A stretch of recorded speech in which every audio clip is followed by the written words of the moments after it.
Assalamu alaikum and welcome to the first episode of Traveler's Prayer. This is a podcast series exploring the behind-the-scenes efforts in the organization of Islamic events. Organizing Islamic events is something I personally never thought about. I just go to the events on the condition food is provided and hope for it to give me the iman boost I needed, and I leave with a good memory of that experience. But like most events, there's a lot of complaints that go along with it all, such as the late starts, oppressive fundraising tactics, and not having my questions answered, and even the occasional loud or obnoxious people ruining an event. But that's my perspective as an audience member. But it would be good to understand how it works behind the scenes and how it's all put together. And shedding light on this world from that perspective is a man with a wealth of experience, and my co-host, Rehan Iqbal. Say hello. Salam. Assalamu alaikum, bro. How you doing? I'm good, man. Did I miss anything regarding that intro? No, that was really good. Okay. I think you hit it right on the mark of... Okay, so no additions. I did it good. Okay, yeah, perfect. Okay, just to start off, just give us a glimpse of who you are and, you know, what makes you the man with the wealth of experience. So, for those who don't know me, I'm the guy who is behind the events of Like Media. I've been organizing events for maybe 17, 18 years. Lots of scholars, artists, performers that people might listen to, attend their events. I will, especially in the Western world, I probably have hosted, you know, a large majority of speakers that people interested in. Some might even have been the first person to invite them over to the UK. Travel up and down the country, travel internationally with these guys, and just put on large scale events, you know, concerts, lectures, debates or discussions, comedy nights, you know, whatever you can imagine an Islamic event kind of entails, I've done and been doing so since I was 17. I'm now 32, so about 15 years. Yeah, I'm 34. Completely forgot how old I am. So 17 years, doing it for 17 years. And yeah, so, you know, I've seen a lot over that time. I've organized a lot, interacted with a lot of different people, had highs, had lows. And hopefully, you know, through this podcast, I think we can share some memories, some funny stories, some discussions, dilemmas that I've been faced with. And people can then kind of see what goes on behind the scenes. Because sometimes it seems very glamorous, right? Yeah. We're on the road. We've got a sheikh with us. We've gone to this city, that city. And everyone's like, oh, it's glamorous. And sometimes it is. Sometimes it's not. And interacting with the Muslim community, how that has evolved over the years, how Muslim scholars have evolved, how artists are different from a scholar, how a comedian is different to a poet, how people sleep differently and travel differently and eat differently, and all those things are things that hopefully if people listen to it, they'll give them, if they're into events and organizing and attending, it'll give them an appreciation of what it takes to put something on. And hopefully they can learn from some of the mistakes that I made in the past, and if they're ever going to host someone or invite someone to put something on, not make them like I did. So okay, that's interesting. It's a long time, by the way. But what was that spark that got you into it all?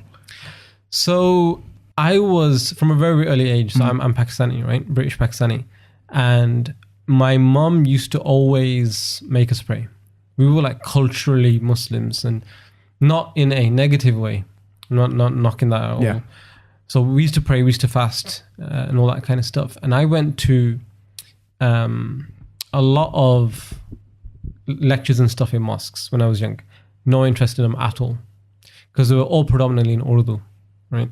So I didn't connect with it at all. Even though I understand Urdu, I speak Urdu at home, it just, man, like Islam and knowledge was funneled through Urdu, and I just couldn't connect with it. It was just something that was associated to my parents.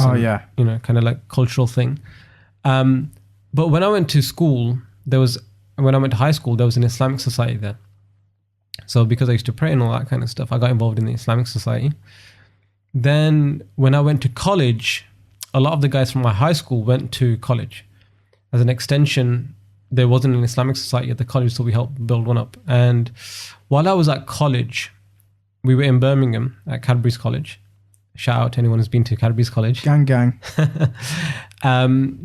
We received a leaflet saying that there was an event at Aston University with Dr. Zakir Naik and a friend of mine who was not overly religious. he really wanted to go. I was like, cool, we'll go. We'll sky from college and we'll go check out this lecture. And it was the first time we went, and if anyone who's at Aston Uni, it was in the Great Hall. Very big hall. Yeah. Very big hall. Now, right now, I think the capacity is about 350, 400 people. Back then, it was truly the Great Hall because it was 1,000 people. Oh, wow. Right? It was massive, massive space. And so we rocked up, and we traveled from Cadbury's to Aston Uni.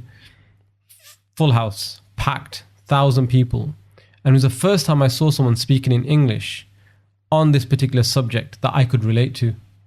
Right? People have their opinions on Zakir Naik and his thing, but it was like something called Three Men, One Message. Yeah. Right? Jesus, Muhammad, and Moses and their message. So it was a comparative religion kind of discussion. And it was just amazing that young guys from university were going up to the stage, going up to the mic, asking this guy questions, and he was able to just respond in English to the point where I was like, yo, this stuff is really dope. Like, I've never heard anyone explain Islam like he has in this context. There was Sikhs saying they were asking questions about Islam and Sikhism, and he was coming up and answering on that in English. There was atheists coming up and asking, questions around atheism, and Christians asking about Islam and Christianity. And he was just getting up and answering. And that bug bit me that day, because for the first time, even though, I prayed and did all that kind of stuff, and I don't want to diminish, what I was doing when I was young, because my parents did a great job in keeping me on that. But this was the first time where I was like, wow, I actually understand what's going on. And because this was the first major thing, I instantly got interested in attending any kind of Islamic event in the future. And because of that, at my college, whenever there was like a Friday khutbah, I was the one organizing them. So it became like a thing, like, because I knew the impact that it could potentially have on people, I would start organizing it. Now, when I went to university, because I stayed in the city, I stayed in Birmingham, I went to Birmingham Uni, because my college Islamic society was known, because there's very few Islamic societies then at college time, we were known. So when I went to Birmingham Uni, a lot of people knew me anyway. And then they knew me as the events guy. They were like, oh, he's the guy who does events at Cadbury's College. So I just got dragged in it from there. And that's, kind of how it started. So how did you go about like pushing people for Friday khutbah? Did you know the right type of people to get a hold of? Like how did that happen? Because you were because after that Zakir Naik talk, you were empowered by Islam more so than a cultural thing, and it's like, oh, okay, now it links with my identity as someone who's probably born in Britain, because now you can understand how it connects to your culture here. But how did that translate over to you knowing the right people and setting up the right events and things like that? Well, in college, it was just a case of, because it was a college, we didn't have funds and stuff. You would just identify guys at college who were relatively knowledgeable and could speak quite well, and it would be like, okay, give him a chance to do a khutbah, or he'll do a speech and stuff, whatever. And then it was a case of, all right, he's good, so let's get him again, and so on and so forth. So that's what happened in college. Once I got to university, because university had a lot more, the budget was a lot higher, and they were used to bringing in speakers regularly. And so it became a thing where I would attend all the stuff. When I was at uni, I was not very studious. I was one of those guys who spent more time in the prayer room than in classes. So I used to go to everything that the Islamic Society organized, and you then start to build an idea of like, I like this, I don't like that, I like this, I don't like that. So I would look for stuff that I thought I would be interested in and that I thought would resonate with me, and then try to replicate that with future events. So when they were like, okay, we need to organize something, Rayhan, think of something, I would think, okay, what topics would I be interested in as a Muslim student at university? Which speakers do I think can relate that topic and, relate to the audience that we could afford? So that's how it kind of really got started. Okay. So when did that lead to you doing it in a bigger scale? When did that lead to you making the first major thing that I did? Yeah. So after I joined the university and I was doing the events, because like I said, I used to Skype quite a lot, and I was always in the ISOC. So were you sort of like a student of the people in the ISOC? You were sort of learning from them the ropes and all the type exactly. of stuff? Yeah. So whenever you go through ISOC, there was a guy who was the president at the time. Spent a lot of time with him, learned a lot from him. He wasn't really an events guy, so he gave me free reign. He was like, you enjoy this kind of stuff, so just get on with it, right? You seem to have an eye for it, so just do it. But I used to learn a lot of the other aspects of stuff. So when it came to elections, we never used to have elections in those days. Like a lot of ISOCs now have elections. And nowadays in my day, you would just get anointed.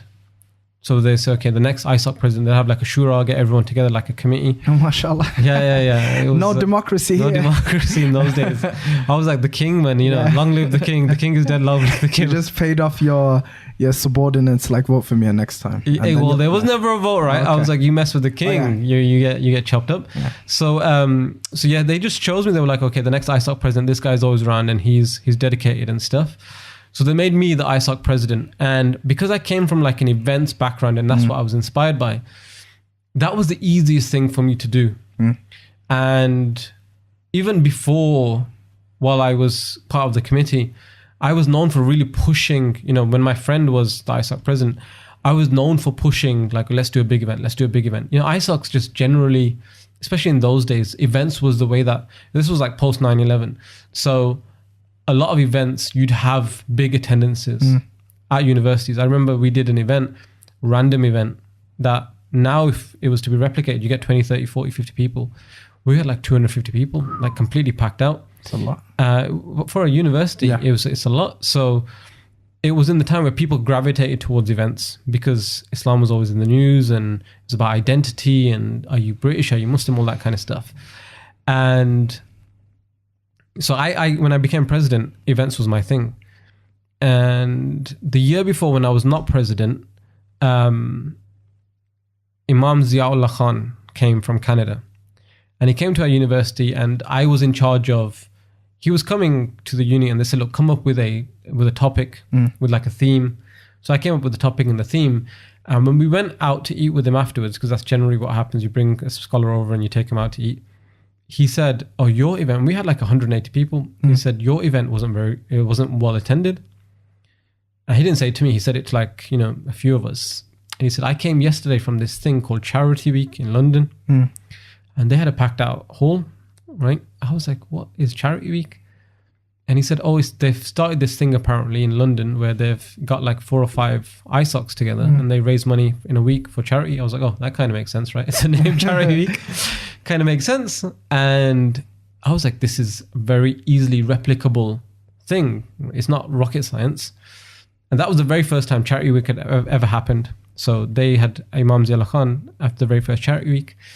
So I was like, okay, I'll do a Charity Week, right? And was the sole purpose more so to drum up more people to come to the events, or what was it? Well, because I became president. Yeah. And I knew, because I'd grown up, as it being British Pakistani, right? I grew up in a household full of like Bollywood music and TV and games and all that kind of stuff.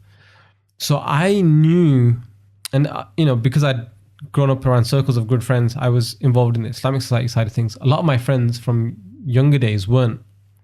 So I knew that a lot of my friends who were culturally Muslim hadn't gravitated towards the ISOC because they had preconceived ideas of what an ISOC person is. Yeah. So I thought Charity Week is something that, people have that perception that ISOC are religious guys and they're just going to lecture me and stuff. I thought Charity Week is one of those things where we can just kind of hand them a bucket and just say, look, why don't you get involved in this? There's no lecturing, there's nothing like that. Just, I know you want to do your thing. You're religious in that way. So just get involved and walk around with the bucket. And I knew people would gravitate towards that, quote unquote, and I don't like this phrase, but for the sake of this, we'll say people who are not that practicing, right? And who refer to them as not practicing Muslims. I knew that they would turn around and say, well, I'll do a Charity Week thing. Yeah. I won't come to a lecture. It's the easiest point of entry. Exactly. So I knew that if we create something or we mimic the London, and I hadn't seen the London thing. This was before social media, right? Imam Ziaullah Khan just told us about it. He was like, this is what they did.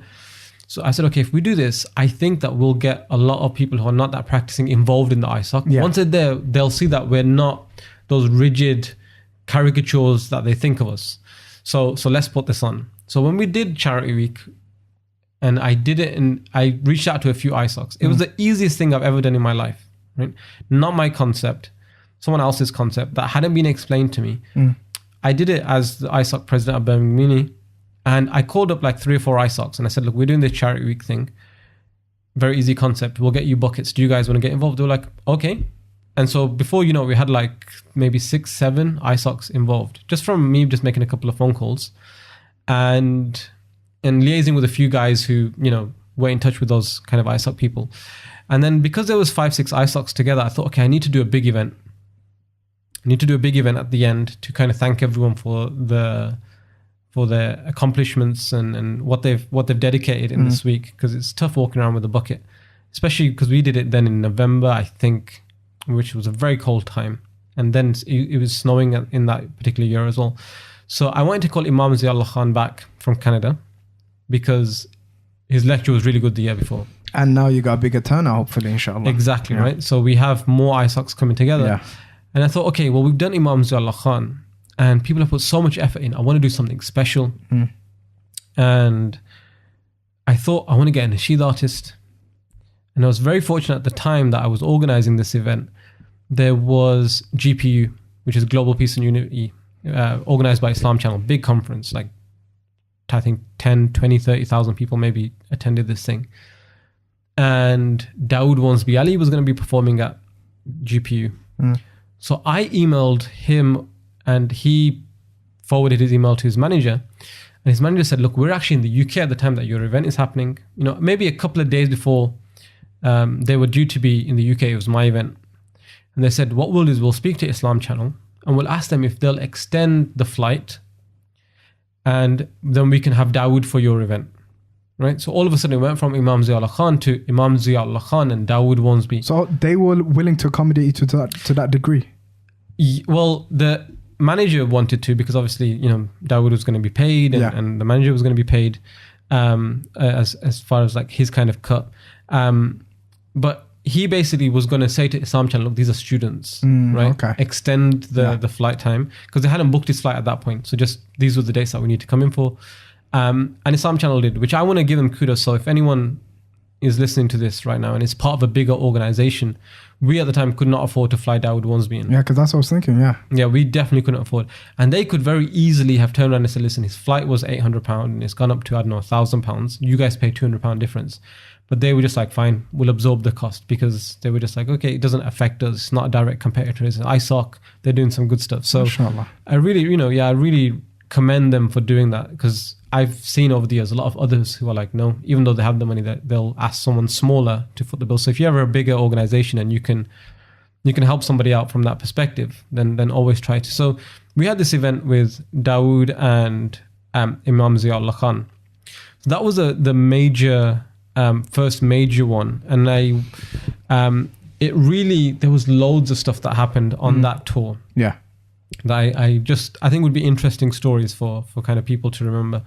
By the way, we didn't talk about it earlier. I think there's 2 things that are important to state on the podcast. Is I don't want to talk about 2 things.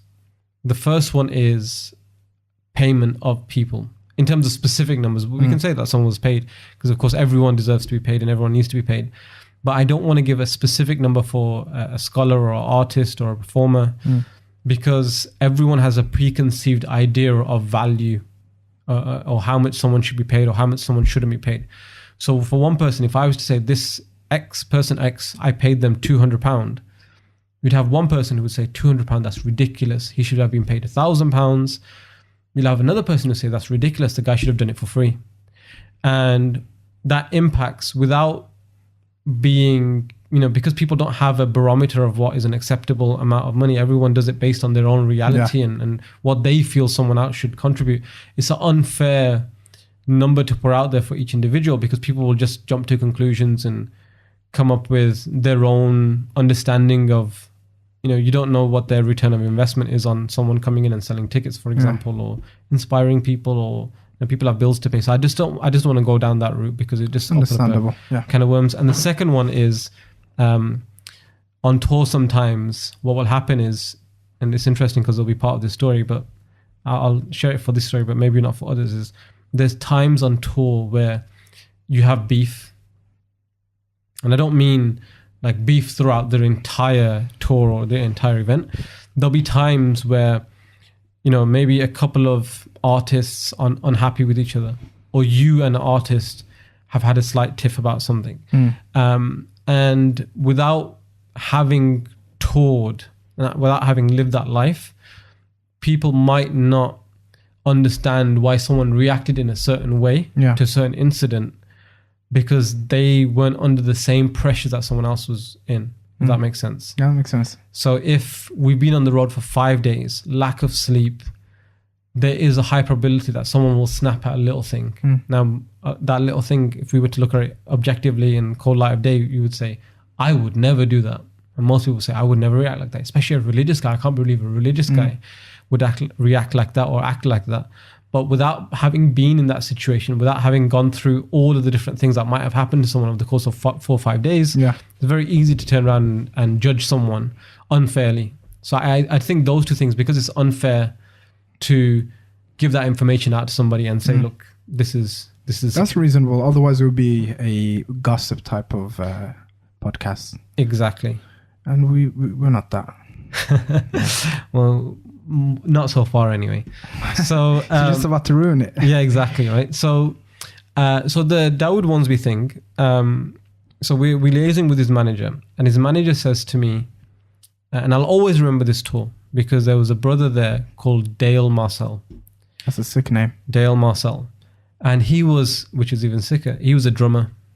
So he was Dawud Wharnsby's drummer. What a cool guy. So we got told that, okay, Dawud will come and perform, but he has a drummer with him, and the drummer is part of the package. You don't get Dawud Wharnsby on his own, you get the drummer with him. And the drummer comes in 1 day before Dawud does. So I was like, okay, we'll put him up in a hotel. We're in Birmingham, right? And he's coming to Heathrow. So we'll put him up in a hotel somewhere around Heathrow. My sister lives in Slough. So I asked my sister to speak to her husband and her father-in-law and my brother-in-law's uncle. Can you go pick him up from the airport, put him in a hotel? So they picked him up, put him in the hotel, got him some food. I phoned him the next day. And Dawud and Imam Zia, they were coming on the same flight on, maybe it was like a Tuesday at like 5 p.m. And I was naive at the time, right? I didn't realize that when you book a hotel, you can't stay past a certain checkout time. So because the flight was at 5 p.m. I just assumed, oh, Dale will just stay in the hotel till, 3 o'clock. We'll go pick him up at like 3, 4 o'clock. And I phoned the hotel. I was like, oh, is there a guy called Dale Marcel there? They were like, yeah, he checked out like 4 hours ago, but he's here in the lobby. So I panicked straight away, right? I thought, this guy, I've booked him and I've left him in the lobby of the hotel for 4 hours. Ooh. And he's an artist, and I've never interacted with the artist before, right? So I thought he's going to be like smoking. Yeah. They pass him the phone. He goes, hey, brother, how you doing? I'm like, yeah, it's Rayhan. He was like, yeah, brother, I'm waiting for you guys. And I'm like apologetic. I'm really sorry. I didn't realize that they're making you stand here. No problem, bro. No problem. It's okay. The desk clerk here, I told him, like, I'm checking out, but it's okay if I chill here for a few hours because those guys are not going to be here for a few hours because my other friend's not going to come in. And they got me lying down on the couch. Alhamdulillah, mashallah, I'm really good. And I'm fine. You take your time, come in whenever. So I'm like, this guy's a bundle of energy. It's positivity. I like them. Dale was, so we went and picked up Dale. So me and my friend, Wajid, very good friend of mine, family friend of mine. He was the driver. So I needed a driver because I was going to be coordinating between 3 people. So we went and picked up Dale and we said, look, let's get you some food. So we took Dale to my sister's house. And Dale's like, Allah is great. It's been a great couple of days and I'm loving it in the UK. It's nice and cold here. It reminds me of Canada, and the food, mashallah, is so great. And, he's like dropping all this Islamic like lingo on us. So an extension, we're just thinking, right, Dale's convert. Yeah. So Dale, bundle of positivity, great. We go, okay, let's go pick up Imam Zia and Dawud, right? So we go pick up Imam Zia and Dawud. Dawud comes out, big smile, hugging everyone. Imam Zia comes out, stone cold face, right? Stone cold, like, the epitome of not smiling, right? Okay. Not frowning. Yeah. He had like a straight face. Jet lag, maybe? Probably. Yeah. Probably. So we get in the car And this was at the time where, when you have a steering wheel of a car, they teach you 10 to 2 position. Yeah. Right? My mate had a new car where you could put your hand at the 6 o'clock position. Yeah. Right? So at the bottom of the steering wheel, you could control the car. It was built and there was like grips there for you to put your hand there like that. One of the first cars that could do that. And it's me, Dawood, and Dale in the back. We're chirpy, we're talking to each other, high energy, excited. I'm telling Dawood about the songs that the sisters want him to sing, at the sisters. No, because right.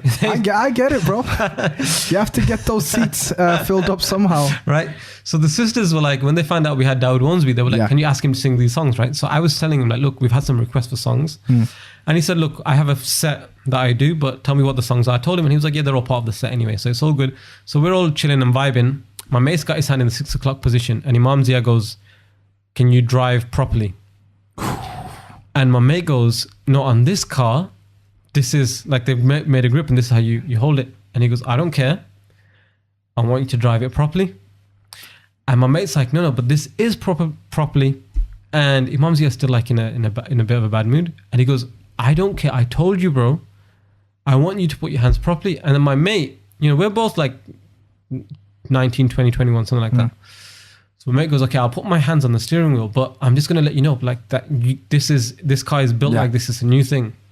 And Imam Zia's like, I don't care. Put your hands on there. So in the back, like me, Dawood, and Dale are like tensed up, also, like awkward, right? Everyone just stops talking. Did Dale soothe the mood in any way with his positivity? No, so like that at that point, like it was just like we went quiet, and Imam Zia goes to me, can I use your phone to call home? And I said, fine. So I gave him my phone. And my mum at the time I told my mum, I'm bringing these guys over. My family's in Birmingham. So I said, look, can you make a massive meal? Like it's Eid, rice, kebabs, the whole 9 yards, right? Like, 3 different curries going on, desserts, get the whole thing going. Because I'm going to bring 3 people over, 4 people. And we're going to have like a big feast in the house. So when these guys landed, we put them straight in the car and we started driving. So Mamzia grabs the phone and he phones his wife. So he told me, can I use your phone to phone home? So he phones and his wife must have said to him, how's things? And he goes, oh, I don't know what these guys are playing at. Firstly, I've got this guy putting his hand at the 6 o'clock position. Within hearing distance. Like we're in the... So my mate's next to him. Earshot, that's crazy. Yeah. Okay. We're there and me, Dawood, and Dale are in the back. And he goes, and then these guys didn't even offer me any tea. I've got off the plane. They put me straight in the car. Now they're driving me. They're not telling me where we're going. He's in a bad mood, man. And we were like, whoa. Stone cold, awkward silence in the back. Right? So he finishes his conversation. And I think he realized at that point that the awkwardness in the car, because Dawood and Dale, they're cool dudes and they're happy to go with the flow. But because my mate Wajid had kind of been called out and it was my thing for the tea, me and him were like really embarrassed and quiet about it. So Imam Zia kind of realized that, and so he starts talking to Dale. So he goes to Dale, he goes, Dale, are you Muslim? Me and Wajid are like, of course he's Muslim. Like Dale's talking to us about like he only ever eats halal food. Yeah. Every second word is mashallah, alhamdulillah, Allah is great, praise be to Allah, all this kind of stuff. It's hard to question that guy. Right? It's Dale. So Dale goes, no, I'm not Muslim. Yeah. So me and Waj, like at that time, looked at each other like, it's a double agent. Oh no. We're like, yo, bro, we just got played, man. Like, what is going on? Like because when we went to my sister's house, he was like, yeah, I'll make sure all my meat is halal and zabiha. I don't eat anything that's not halal. So he goes, no, I'm not. And Imam Zia goes, but you seem it. And he goes, yeah, my kids, Dale said to Imam Zia, he goes, my kids call me a Fuzlim, a fake Muslim. Because he goes, I live according to Islam. I do everything according I don't drink. I only eat halal food. He had all the sayings, alhamdulillah, mashallah. He goes, he knew all the prayers and everything. And he said, I pray. And he said, but I haven't taken that leap. Yeah. So Imam Zia then starts going into dawah mode and starts, going, Dale, you seem ready. Like, you need to do this. What if you pass? What if you die? And what if this is like the last journey that we go on? And Waj had like nasheeds on at the time in the car. Yeah. So there wasn't like complete silence because there was nasheeds in the He had car. a background soundtrack. Exactly, right? He had Britney Spears going on. Oh, okay. And so we had nasheeds on in the car. Yeah. And so Imam Zia's like going, giving him like, Dale, there's no time like present, if you're ready, like Islam is the right path for you to take.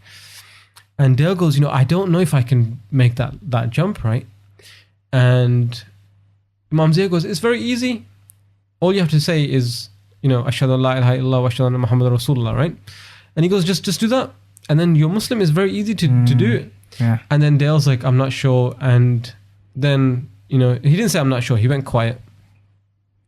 And then the music is still playing now. All of us are quiet. And then Dale says to Wajid, can you put the music down a little bit? And so Waj puts the music down and Dale says, he goes, Imam Zia, what was that thing that you said that I need to repeat to become Muslim? Ooh. And at this stage, like we knew it's going on. Yo. Right? We knew that this is going to go down, right? And Dawud goes, are you sure? Because Dawud and Dale were friends. Like in Canada, Dawud knew that this was the journey that Dale was taking. And Dawud was like, are you sure that you want to do this? Because I know this is a big decision for you. Like, this is not a small thing. You've been waiting for months and years, like, before. And all of a sudden, like, we're in the back of someone's car. Yeah. Dawud was playing the long game while Zia wanted to clinch it. He wanted Dawud with the alley-oop and Zia with the dunk. Okay. Slam dunk, right? But Dawood's like that kind of a guy. Yeah. Right? Like, he's the kind of guy like, whoa, I don't want to force you into doing anything. Do it on your own terms. And he knew Dale's background, right?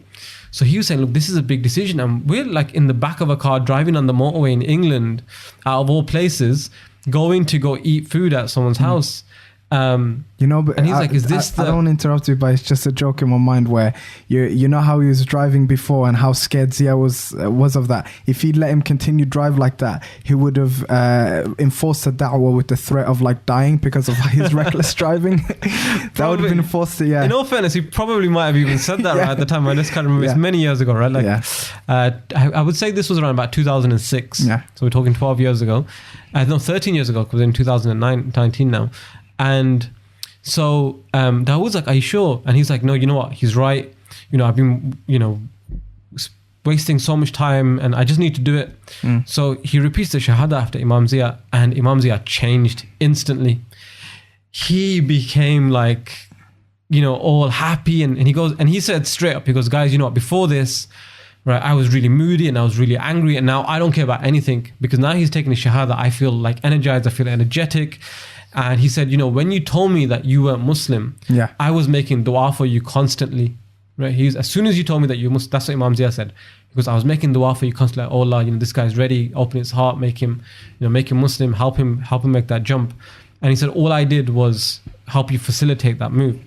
So proper emotional in the back of the car. Like everyone's like, oh, he's Muslim. Everyone's smiling now. And the whole vibe of the journey changed. And Imam Zia was like, too bad. He was like, I don't care how you drive now. Right? I'm happy. he was like, I'm happy. I'm happy. Sick. Yeah. And so we got to Birmingham. We had the meal. And a friend of mine, Adil, he came. And Adil is the antithesis of me. Like I'm not necessarily a people person, right? If I know you and I'm friendly with you, we'll have a laugh and that kind of stuff. But Adil is the kind of guy, he'll walk into a room and he'll find out everybody's name, he'll find out where you live, he'll find out where your family's from, he'll find out what your job is, he'll get your phone number. Right? Like kind of. But like he's really like bubbly like that, right? And people gravitate towards him for that reason. That's why I invited him to my house.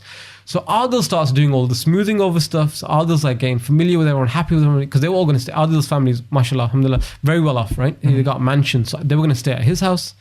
And so Adil comes over and Imam Zia's like, I kind of did this. And Adil's like, yeah, I can kind of see why you were upset. But, obviously Rayhan had this big plan of having a big meal. Because Imam Zia walked in, he was like, oh, this is why you didn't give us anything, because there was a big meal, right? And others were like, he had this whole plan. Maybe he should have told you that, we've got all this stuff without giving you anything. But, he had this plan and he wanted it to be a bit of a surprise. So we go to Adil's house and we all prayed together. It's the first time that Dale did like a congregation prayer and he just burst out crying. Just burst into tears. And so emotional for him. Like everyone was kind of really emotional, choked up about it. And we went to the university and we did the show and he announced there that was the show that I organized for Charity Week. And they, Dawud announced on stage that Dale just became Muslim yesterday. They went on GPU, and everyone, we went out to eat afterwards, and everyone was just gravitating towards Dale. Just a high energy, positive guy. Just, it's always Sunday for this guy, and he's always happy. And the reason why I wanted to tell this story was, number one, it's a cool story about how Dale became Muslim. Yeah. In the back of a car with Dawud Wharnsby, with Imam Zia, when something turned from like a potentially awkward thing into such a buzz kind of vibe. Dale passed away about 2 years after he took his shahada. Subhanallah. Yeah, he passed away 2 years after, and he had Muslim friends at his bedside when he passed away. And they asked him about, and he was like, I'm happy because I became Muslim. MashaAllah. And I think some of his family members became Muslim at the time. And Dale was such a nice guy that, like, even in Birmingham, there were people who, and I'm talking about going out for a meal afterwards, there were people who really, really, really loved the guy from after the meal and became friends with him on Facebook and stuff like that. When he passed away, there was people that were from Birmingham that I knew who were really emotional, like Dale passed away. And you imagine like a guy who has that much of a positive, SubhanAllah. In 2 years, like how many sins could he have made? Yeah. Do you know what I mean? Like, and he was an oldish guy. He was like in his 60s when he came, or maybe in his 50s. I don't know. It's not important. Is he black or white? He was white. Okay, for some reason, he was a black guy in my mind. He was a white, and he used to have like a ponytail. Ooh. And he was like a proper drummer. And the vision that you have of like a hippie, like an American hippie. He kind of looked like that. He had those like small glasses with the circles. He had glasses. He had glasses. He very much looked like that. But Dale, he was an awesome guy. And even now, like so many years later, I remember that story, and I remember it quite vividly in regards to how all those things happen, because he had such a positive impact, on us. And may God grant him the highest place in paradise. Ameen. Inshallah. So that was like the first major one, and because it was such a big event at the university, we had Dawud Wharnsby. Lots of people came from outside the university. Lots of people came from the other ISOCs, and we had Imam Zia, and it was like kind of almost like an entertainment night. I kind of then became like, okay, I really enjoy this kind of stuff, and I'm really, if you're an ISOC president, you have to identify in different people what their strengths are. Yeah. ISOC president, a CEO, a organizer of any sort, right? So I knew my strength was like events. Yeah. So I was like, okay, if I'm good at events, I should probably do that as much as possible. Try to, gain rewards through that way. I knew I would never be able to be a scholar or anything like that. So I thought, okay, if I do an event, for me to get as much rewards as possible, I should probably do an event, because that's how I can influence as many people as possible. So then I kind of just started from there. MashaAllah. So was it off the high of these events, or just like everything, all the little gems, you were like, I want to have more of that? It's kind of the high. When you go through that experience of, you get the gems as well, and you understand the faith a little bit more. But the high intensity stress, and then it comes together in the 11th hour, and then it's like, talk about stress. There's a very good friend of mine who was at the university at the time, and he was part of the ISOC committee, and I hadn't seen him for about 3-4 weeks. Right, I hadn't seen him at all. Hadn't been replying to emails. He rocks up to the show at the beginning and starts telling people what to do. You go over there, you go over there. And he comes to me and he goes, all right, bro, so what do we need to do next? Because of the high pressure environment that I was in, and you probably don't see it as much now, but I used to have a very short fuse back in the day. I got so angry because there was all the pressure of outside. Yeah. And also this guy hadn't been responding to emails. A lot of ISOC stuff had fallen by the wayside because of him. Now he's walking and telling everyone what to do and bossing people around. I pulled such an angry face that I remember Adil was there. And I opened my eyes. I just saw out the corner of my eye. Adil looked at him, was like, shook his head and said, look, back off, bro. Like, just leave him. He's in a high intensity kind of space. Once the event is over, you forget all that stuff. Yeah, completely. Like completely, we hug it out, and I kind of apologized to him for like doing that. And he was like, sorry, bro, I haven't been around. I'll try doing more. But that vibe and that energy of everyone coming together, and that's why whenever they say there's a circle gathering, like angels come down, you can kind of feel it. Do you know what I mean? So I used to really enjoy that. But that was, at that stage, I was just doing like one-off events, for my Islamic society. I was just doing one-off events here and there. So I hadn't really gotten into the tour game at that point, but it was just, okay, I enjoy this event. I like the high of it. I like the pressure of it. I seem to be good at it. People like coming to events that I put on. And so, yeah, I just thought easy rewards. Move on To the next one. But do you ever forget? Because I've been part of planning events, not like the head of anything. But after it's all done, beforehand, it's the blame game. Like, why didn't you do this? Why didn't you do that? But afterwards, it's like, yo, this was a success. Yeah, let's do this again. And we forget about all the, like the little infighting that happened beforehand. Was that the exactly? same? So this is why when I mentioned earlier about, I don't want to really talk about beef so much, because in high pressure situations in anywhere, it's natural that people will combust and get angry and get upset with one another. Once it's over and the pressure's lifted and you can just see what has been created, everyone it's like when you play football and people tackle each other rough on the pitch. Once the game's over, they just forget about it. It's like, it's whatever, right? So that does happen. I very rarely, even though I said I don't want to talk about it, very rarely do I remember beef, because it's like an instant thing, right? It's like I was angry at that point, but you remember like the feeling of the event. You remember going out together with the guys, and you remember conversations that you had, and you remember funny little bits where someone messed up somewhere and whatnot, or maybe someone converted or something like that. So you remember things like that. Those stand out more. Exactly. And everything else is like small and inconsequential.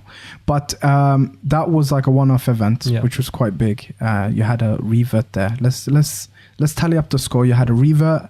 You had a sheikh who came in on a sour mood but left on a shahada. And He was cool. By the way, on that Imam Zia thing, it was jet lag, right? You imagine someone's traveled for like 100%. 7 hours and he rocks up, he doesn't know who we are. We've got a guy driving. It's like, let's say, for example, he wasn't used to that driving method. It's like if you rocked up in a car, someone put their knee on the steering wheel and was driving like that, you'd be like, bro, like. And from his perspective as well, because he's your senior.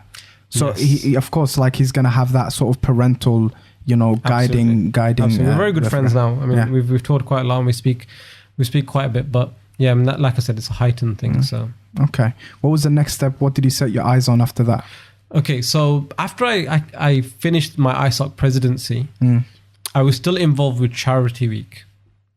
And how big did that become at this stage? So what had happened was, Charity Week before was the London thing. Yeah. I replicated it pretty much after Imam Zia told us at that event. The next day, this thing happened in London. I just replicated it like 2-3 months after. Islamic Relief, the Birmingham guy, came to me and said, look, you've done this in Birmingham. They're doing this in London. Rather than you guys do it separately, why don't you just come together and just do it together, right? I was like, okay, that makes sense. He reached out to the London team. They were like, okay, that makes sense. So the London guy, he just happened to know somebody at Birmingham University at the time. So who was also kind of like around the ISOC. So we found like an independent mutual friend, and through him, the London guy Wajid, the founder of Charity Week, came up, and he said, "Look, I'm doing this thing in London to bring ISOCs together. You seem to be doing it in the Midlands, but London is like a beast. There's so many ISOCs in such a small condensed space." He said, "Why don't you take care of it outside of London, and I'll take care of it inside of London, and you just..." Because I was hyper connected with ISOCs at this point, so I was the ISOC president at Birmingham University. I'd done Charity Week, so I was already connected with 3-4 ISOCs and the big Dawud Wharnsby event. So people then, got my details and knew who I was. So it's very easy for me to connect outside of London. London's like its own bubble. Outside of that, it's very easy for me to connect. So he was like, why don't you do this outside? And so that was the next project that I moved on to. So once I left the ISOC, I moved to Charity Week. And so I started organizing Charity Week.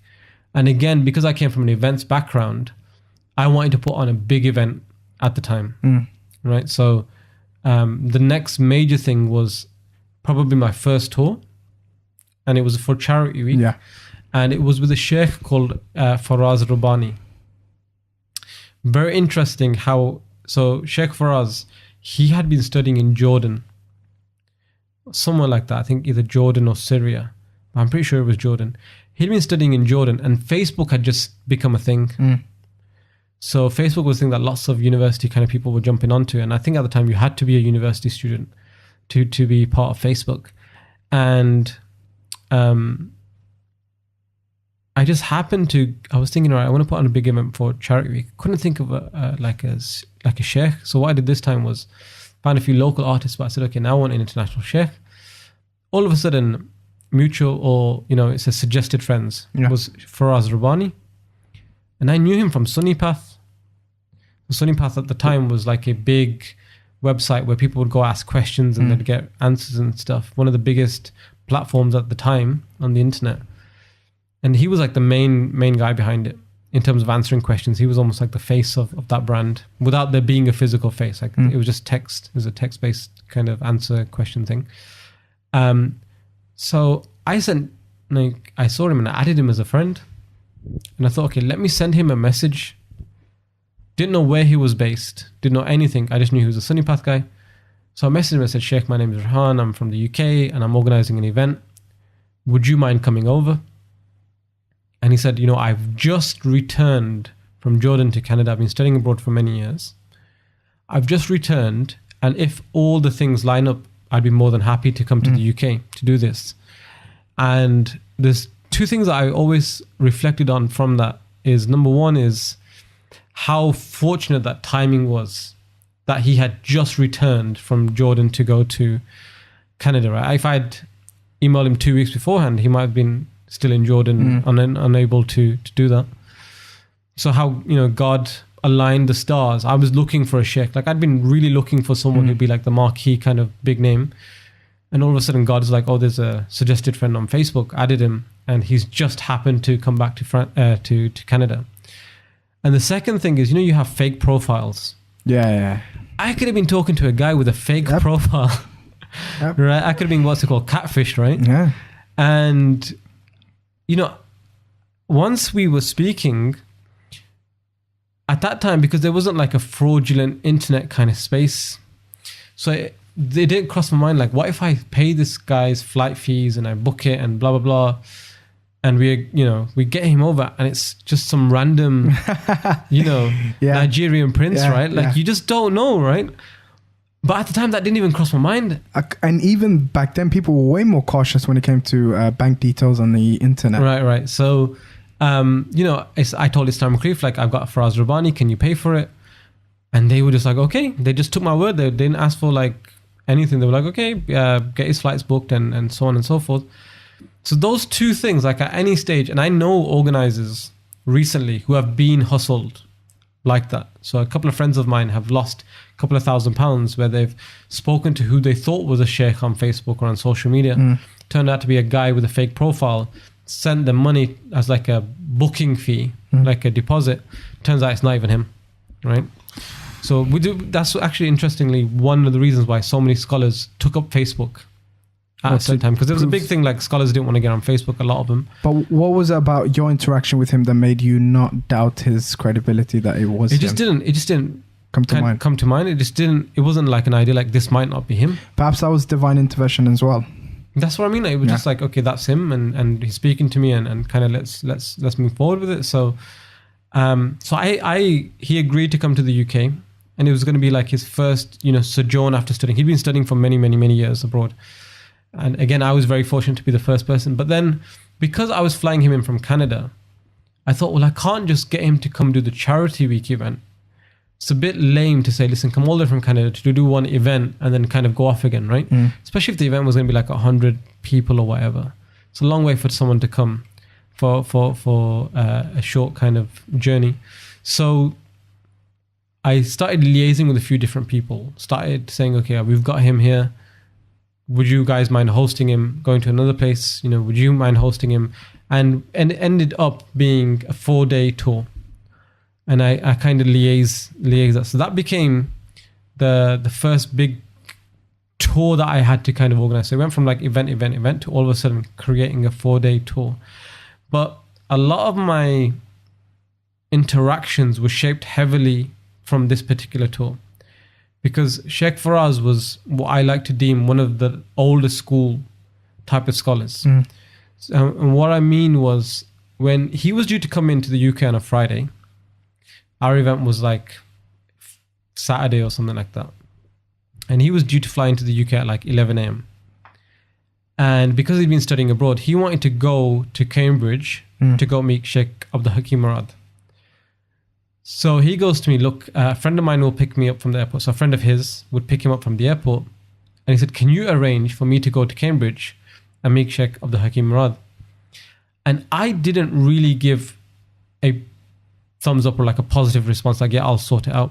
I started giving it, well, you know, I don't know, the flight time comes in at this time. And I was trying to allude to him that I think you're going to be too tired to go do the khutbah at Cambridge Uni. Yeah. That's what I was trying to, I didn't say in so many words, but I was trying to allude that, because once, you know, I tell a sheikh in the UK that another sheikh's coming from abroad, he's going to want him to do the khutbah, right?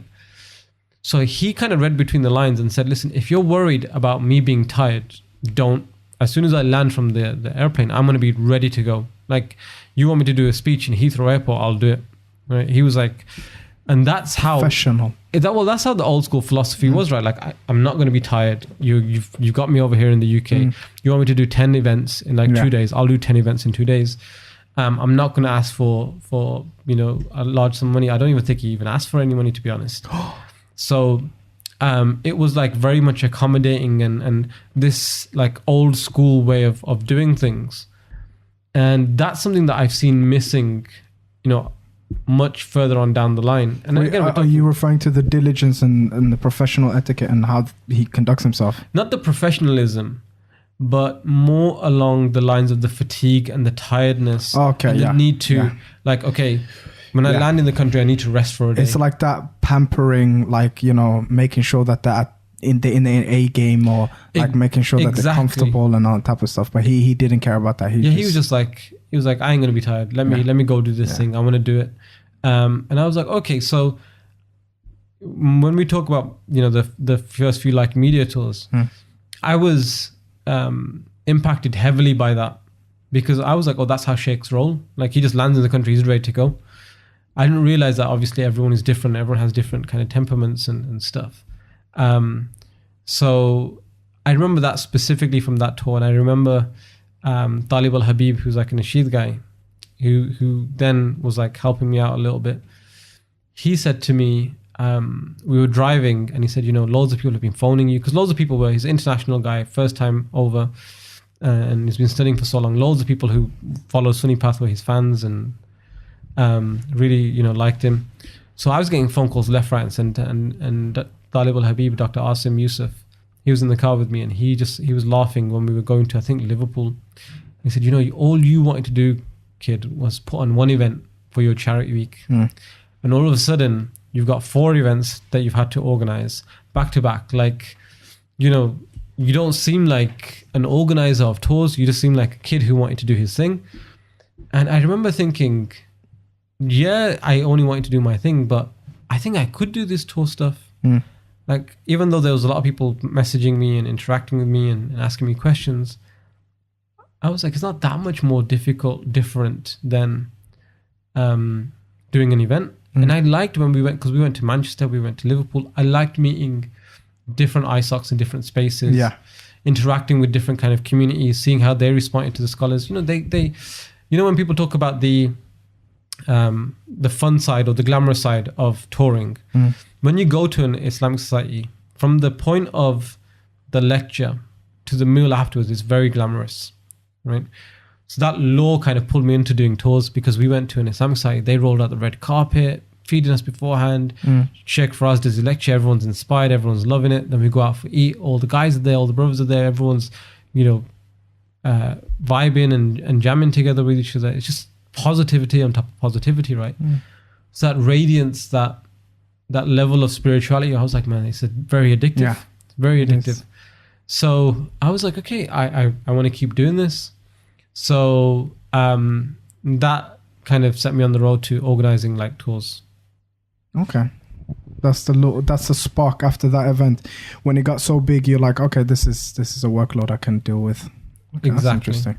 I want to know, just as an events guy, if there's more to it, how much do you care about the end experience? How much do you care about the audience and how much they enjoyed it? Do you have a gauge on each event and how much people enjoyed it, and do you try to up the game in some way?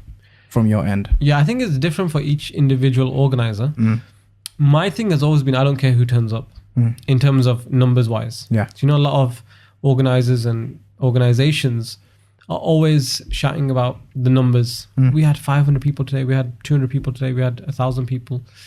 I really didn't care about the number because, again, when I was going through the Islamic Society, the guys that I was with, they were very old school as well. Yeah.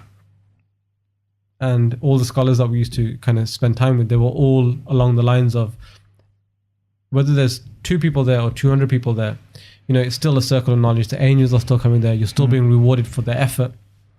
So I was always all about the effort. So in terms of people, and I used to record, back in those days, I had a big thing of recording stuff because my family, relatively wealthy, and so we used to have a lot of gadgets and stuff around the house. So I used to have a camcorder and I used to just go and record a lot of stuff. And at that time, lots of people would record stuff and not share it. Yes, people wouldn't share stuff. They would just record it for their own personal use. So it's like an archive. People use, it's like photo albums. It was just there. Yeah. So if we ever want to reference it in the future, we can watch it back. So I used to go with my camera, record stuff. And I knew at that time when I was recording that it didn't matter who was behind the camera. Like I realized very quickly, even scholars, because most scholars, it's not lip service when they say it doesn't matter if there's 2 people or 200 people, we're going to give the same, because it still benefits people, right? So I knew that while they're in front of the camera, they're going to pretend like there's 200 people in the audience, even if there's like 20.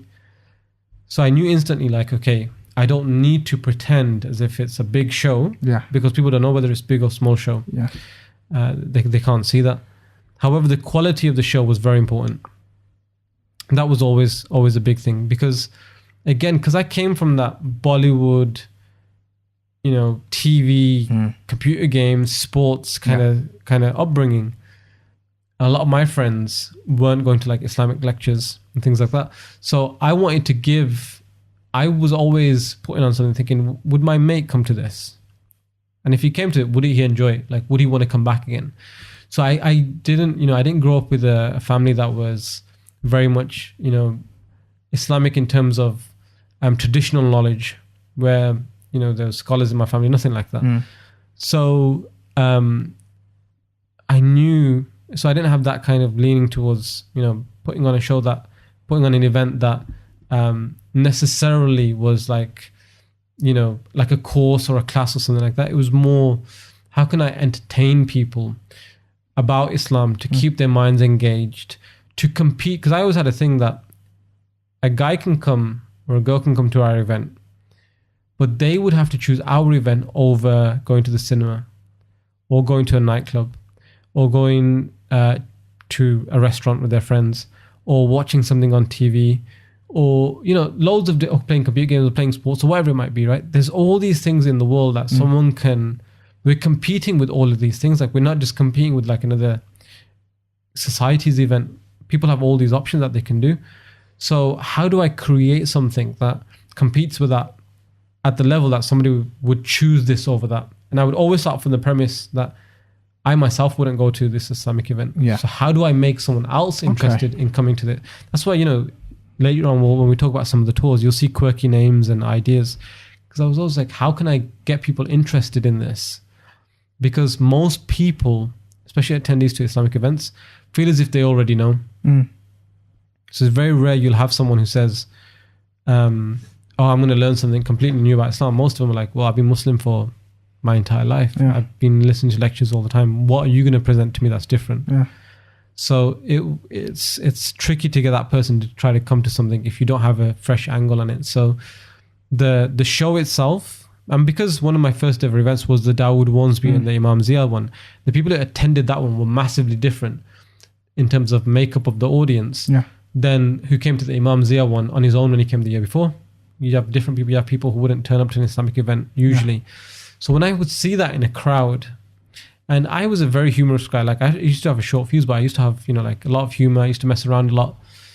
So I would, you know, watch the audience and interact with a lot of the guys and have fun and try to understand, right, these are the kind of people who are coming to this thing. So how do I get these guys? Because the religious guys would always come anyway. You know, we can have whatever lecture. You know, they were like me. Like, I would just always go to the ice hockey. It didn't matter what it was. So I was always trying to think of how do we bring more people into this kind of scope. So yeah, for me, the show aspect of it, the pageantry, and that might not be the right word, but you know what I mean, the exhibition of the event itself, and was always massively important. Okay, that's interesting. How much bigger did that exhibition become later on after your first tour with Faraz Rabbani? With Shaykh Faraz Rabbani. So the next event that I did, it was called Sin City. Ooh. Right? So there's a movie that was out at the time called Sin City. It wasn't like out at the time, but you know, it was around that. A comic book movie. The comic book movie, that's the one. So it's called Sin City. So I was still involved in Charity Week. At the Shaykh Faraz Rabbani thing, what I wanted to do, because I was I was basically there from the inception of Charity Week. Yeah. Outside of the London thing, like about 2 months later we started, right? So I was there from the beginning, and Charity Week was almost like my baby kind of thing.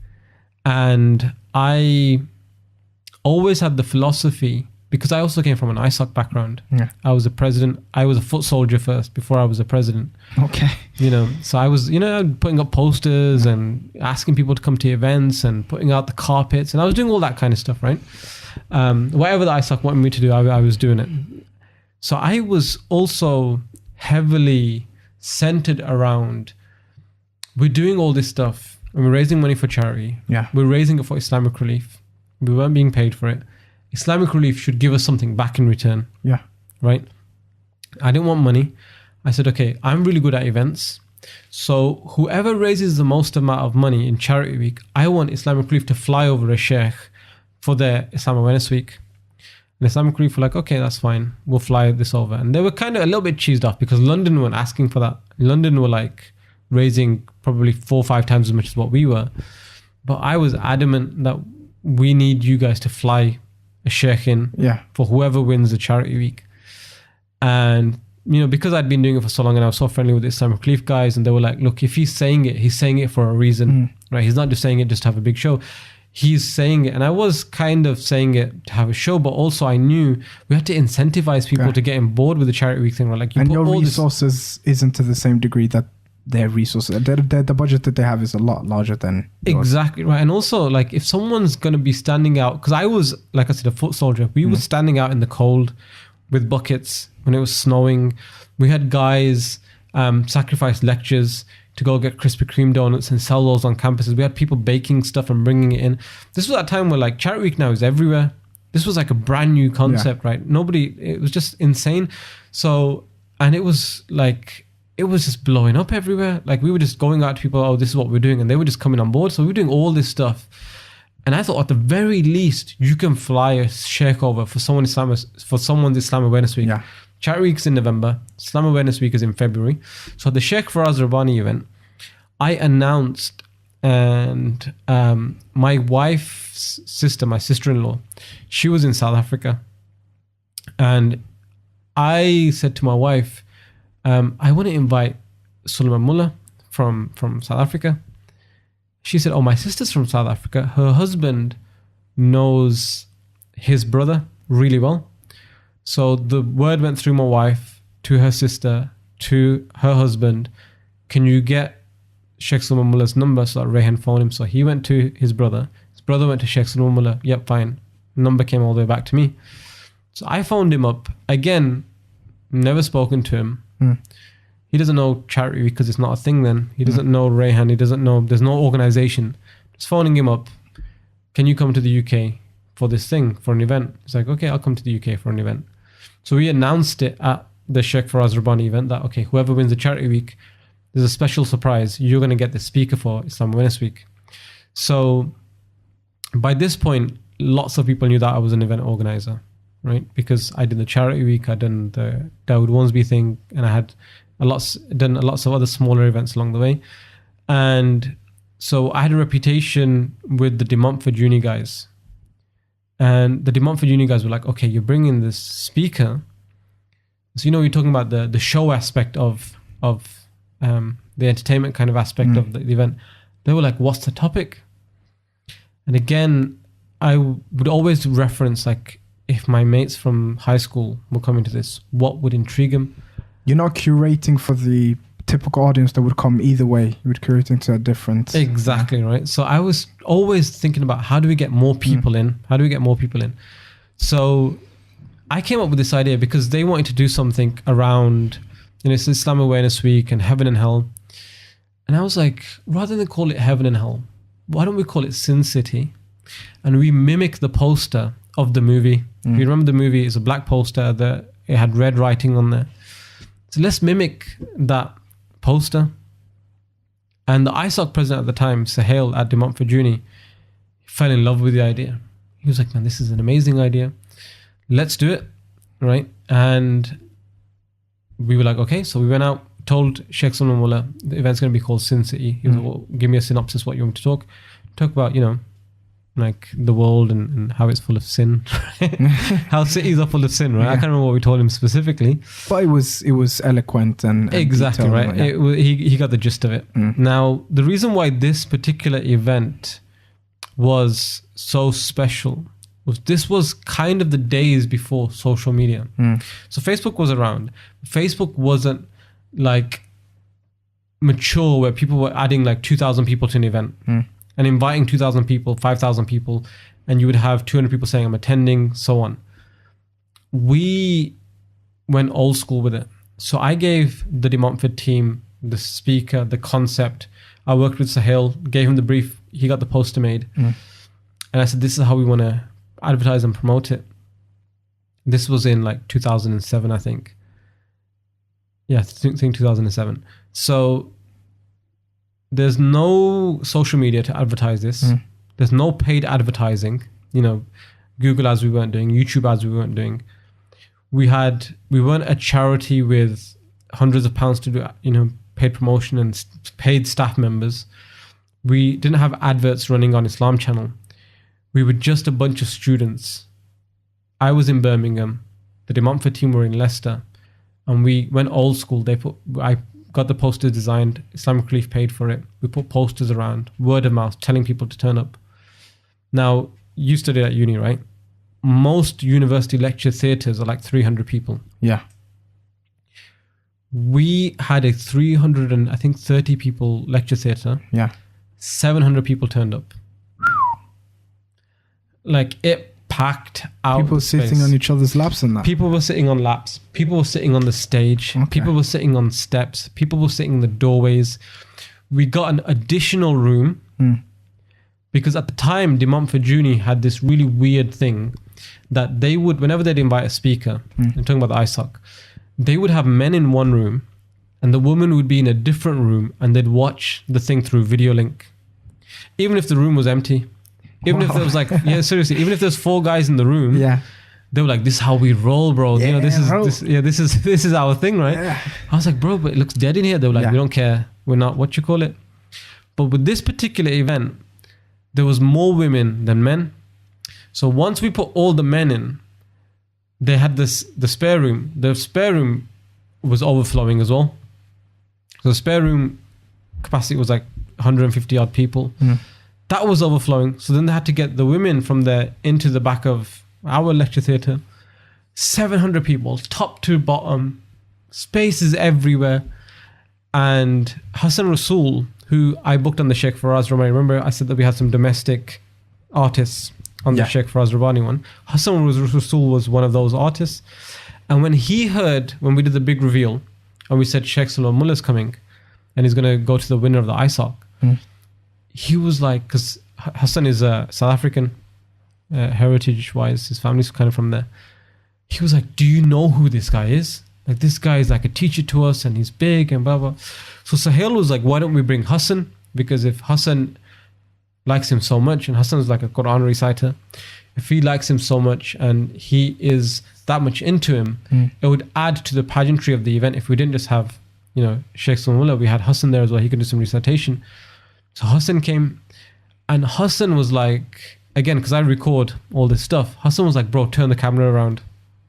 And I was like, I'm not going to turn the camera around because he was like, turn it around. This place is packed. People need to see. He was like, I've never been to an event which is like this overflowing. Imagine if at Islamic Relief tomorrow put on an event, they had 1,000 seat capacity and like 3,000 people turned up and there's just people everywhere. You have to build up the hype for the next one. Visually, right, it just looks insane. And he was like, this looks insane, bro. Like, there's so many people. Turn the camera around to record it. And I was like, no. If I turn it around for now, when I don't do it for future ones, people are going to know that it wasn't as packed, right? So in his speech, he says, man, I've told Rayhan, I'm telling you guys, because I've never seen like a space like this. He's pushing it, okay. Right, so he did like he did recitation, a bit of a speech.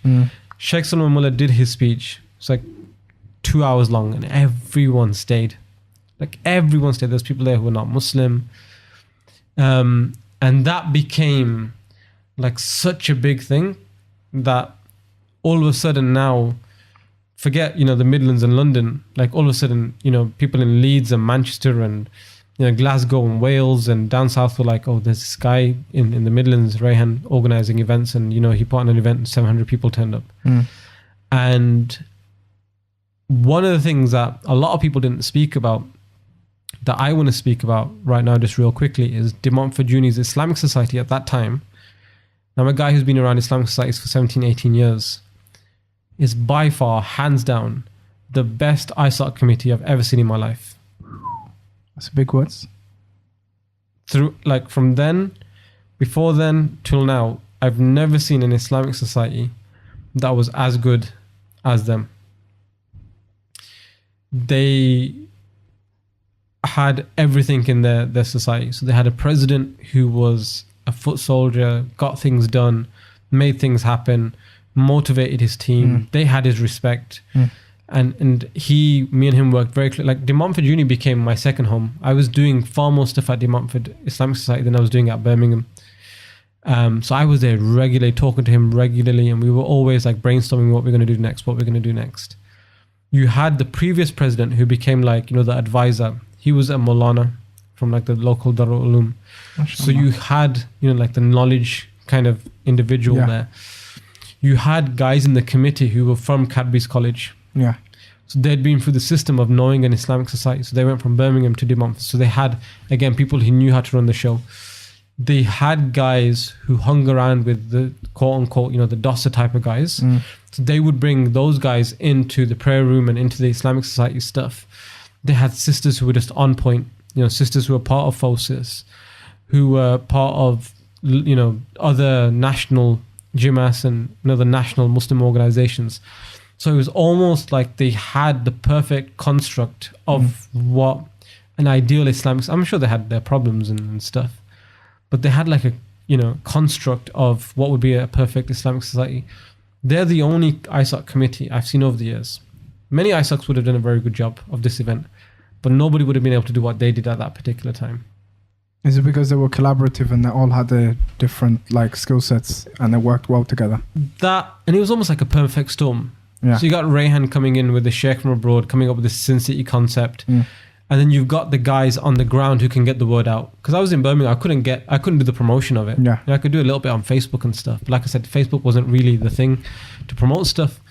We needed, it was emails, it was and they created hype on their campus. Like they were such an active ISOC already that when these guys were going out to other university students and saying, yeah, we've done some cool stuff, but this Sin City stuff is next level, that people at De Montfort Uni, even not religious Muslims, were like, okay, if these guys are saying like this is something special, maybe I need to check it out. And it wasn't a tour per se, but I just remember we really, had a big impact on, a 700 people event.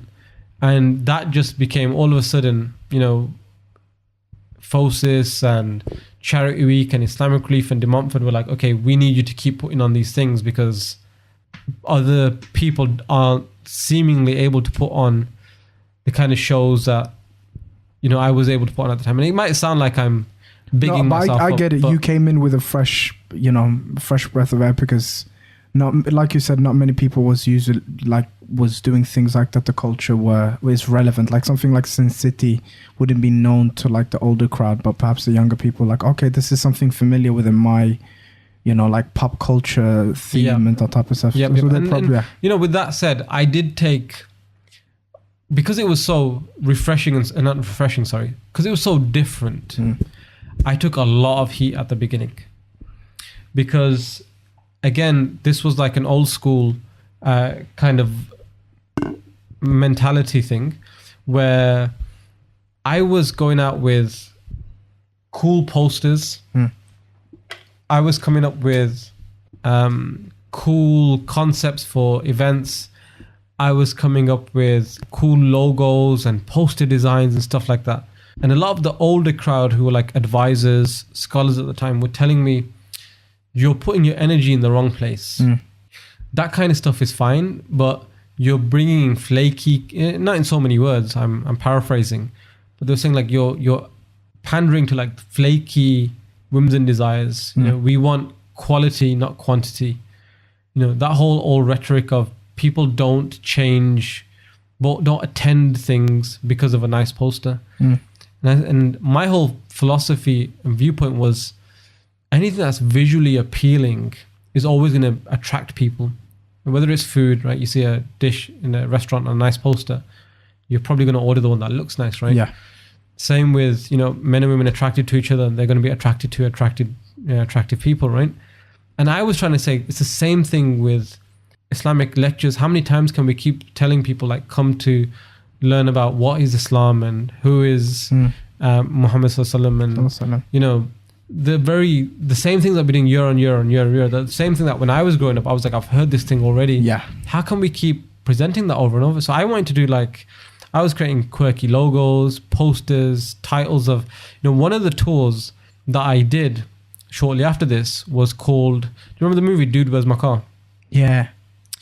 I called a tour Dude, Where's My Deen? Oh. It's like, Dude, Where's My Deen? Right? Topical.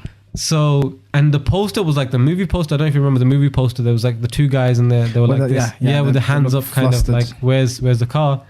So we created, you know, that, and we had the topics were like, dude, where's my Quran? Dude, where's my Islam? And people gravitated towards it. You know, people came, and it's not like, I was trying to explain to a lot of the older guys that we're not going to go from 20 people to 2,000 people, but we're going to go from 20 to like maybe 40, 50, which is 100, 300, 200% increase, right? Whatever it might be. That's a significant number of people that, in addition, just because they want to see what this quirky, like, how are you going to make something that's called Dude, Where's My Car? How are you going to connect that to an Islamic thing? Let me just go check it out. It looks interesting. Because a lot of Muslims, even the ones who are not that practicing and are at uni, they have an affinity towards the faith. Yeah, because the culture thing, it's already ingrained somewhere in there. Right? Yeah. So I just wanted to show them like, okay, there's stuff that you can relate to. And I'm putting on stuff that you can kind of relate to. And I was young myself. I was into all that kind of stuff anyway. So yeah, I did that. I wanted to do video trailers and stuff for events. At the time, didn't have the budget to do it. And a lot of people, again, were saying to me, it's a waste of time. Who watches trailers and goes to an Islamic event? Right? Yeah. About 6 months later, Al-Maghrib put out trailers of course, to do Islamic events. 2 years after that, I get phone calls for the same people. Do you know how anyone who makes trailers for Islamic events? Because we need to, you know. So I took a lot of heat, man. I'm kind of skipping over it just quickly. A pioneer. Not pioneer, but like. I mean, own it. Own the title. But I was doing things slightly different. A lot of people didn't like the difference. You know, they didn't like it. Even some scholars who at the time were very negative towards what I was doing, because I've lasted the journey for so long. I've gained their respect. They're like, okay, now we can kind of see what he was trying to do, right? He's lasted for so long. This is not a guy who was just into just putting on fun events for him and his mates. Like, he genuinely was trying to do stuff that we're trying to do, essentially. So yeah, I remember that particular event, and I remember that concept, and I just remember the feeling. Again, when you have that, then I was like, man, I need to do some more. Oh, that when you get that energy. When you get that energy, you get, you know, Dude, Where's My Deen? We went to Coventry University. Guz Khan, who's some people might know as Guzzy Bear, who's a comedian, mainstream guy now on BBC, and his guys. He was relevant even back then. He was ISOC president at Coventry University. Oh, okay, beginnings in that. Yeah. So he was ISOC president. Me and him were good friends for a very long time, and you know, we went to Coventry University. We did Dude, Where's My? I think we did Dude, Where's My Islam at Coventry University. And Guz, the commentary guys, the energy that they give and the love that they show to the Shaykh, to us guys. Then you have lots of people flocking towards the event. Coventry University's place that I'd never, delivered an event before. You're like, man, I want to do more of this, because there's two things. At the time when you do the event, you feel the euphoria of it. Yeah. Before the actual event, you get a lot of fatigue because you're dealing with Muslims, right? Very difficult to deal with Muslims, right? Yeah. Right? It's very difficult to deal with Muslims because everyone has their own way of doing it. They have mosque baggage. Of course. They have family, cultural, Islamic baggage. Every ISOC will have a guy who insists that everything has to be done a certain way, right? His way or the highway. You then have the brother-sisters dynamic, right? And how that plays out in different Islamic societies. You then have outside factors like the student unions. You then are liaising with a scholar, sometimes his agent, flights, hotels. It's very fatiguing. So that happens before. When you have the euphoria of the event, and then you settle down afterwards, and you think, do I want to do it again? You don't remember the euphoria so much after a couple of weeks, and you don't necessarily remember the You're back to earth by that point. You then think, okay, I need to start. I'll do it because I will get rewards. So your alignment kind of centers again. So you have euphoria on one side, that at the event time you're like, I'm gonna do it again. You have the fatigue when you're like, why the hell am I doing this? Then after the event, after a certain period of time, you'll center again and you'll say, okay, I need to do more to gain good deeds. Okay, so your spiritual strength came in after the euphoria, where it's more realistic of what's the outcome of this. Is there money? No. So then there has to be just rewards in the afterlife. Well, this is it. So one of the things that I've prided myself in is I've never got paid for anything. You know this. I don't pay myself for any of this kind of stuff. Just because there's not money in there. You can make a career out of it. Yeah. And I know some people have. But you would have to make it very commercial and it will become more complicated and seedy. There's that as well. But if, again, I came from a relatively wealthy family, right? We weren't rich or anything, but we were relatively wealthy. So was 500, £1,000 a tour really going to make much difference, profit? Was it really going to make much difference to me? No. Really wasn't, right? So I would do everything on a budget of I don't need to be paid, so I don't really, it's not gonna, I didn't want anything. And again, I was old school because I was growing up around these guys who are a little bit more old school, who were like, you should do it for the reward, you shouldn't do it for the money because it impacts. And my mindset has always been I think it does impact your intentions if you're trying it does, I can see that. So I never got paid for any of it, and I still don't. But if some people do, I have no issues with people who get paid. I've always paid people, in terms of people I'm hosting. Yeah. I pay videographers and photographers and all that kind of stuff. So I pay everyone as part of the setup. I just don't pay myself because I don't want it to become an income source where I start to think about I need to do the next thing. Because the stress will pile on in a different way if you're actually relying on it as an income source. Absolutely. You do some very dodgy things if you wanted to hit a profit margin and all that type of stuff. So we did this in City One, and I think the only tour that you put together the first one I ever went to was one where Mufti Menk came over, and Ali Hamouda and Hassan Rasool. Okay, so that's... And funny story, I was the one who guided him to that room because in Aston Uni, I went to Aston Uni and he was lost. Yeah, I think it was a little bit late. And I had the honor of because I was, I think, first year. So he was asking me what room it was and I was supposed to go to the event.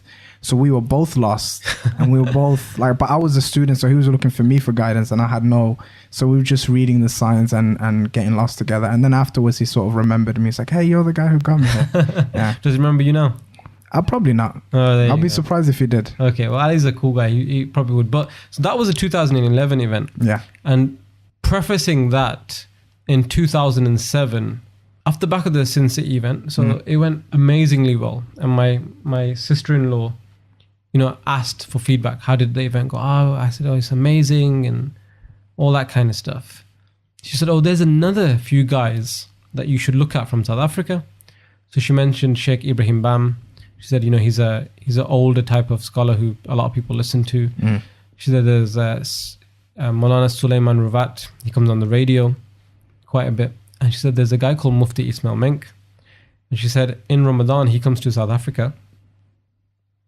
After Taraweeh, he does tafsir of the Quran in the local mosque. And he's really good, she said. She's something along those lines. She said he's really good.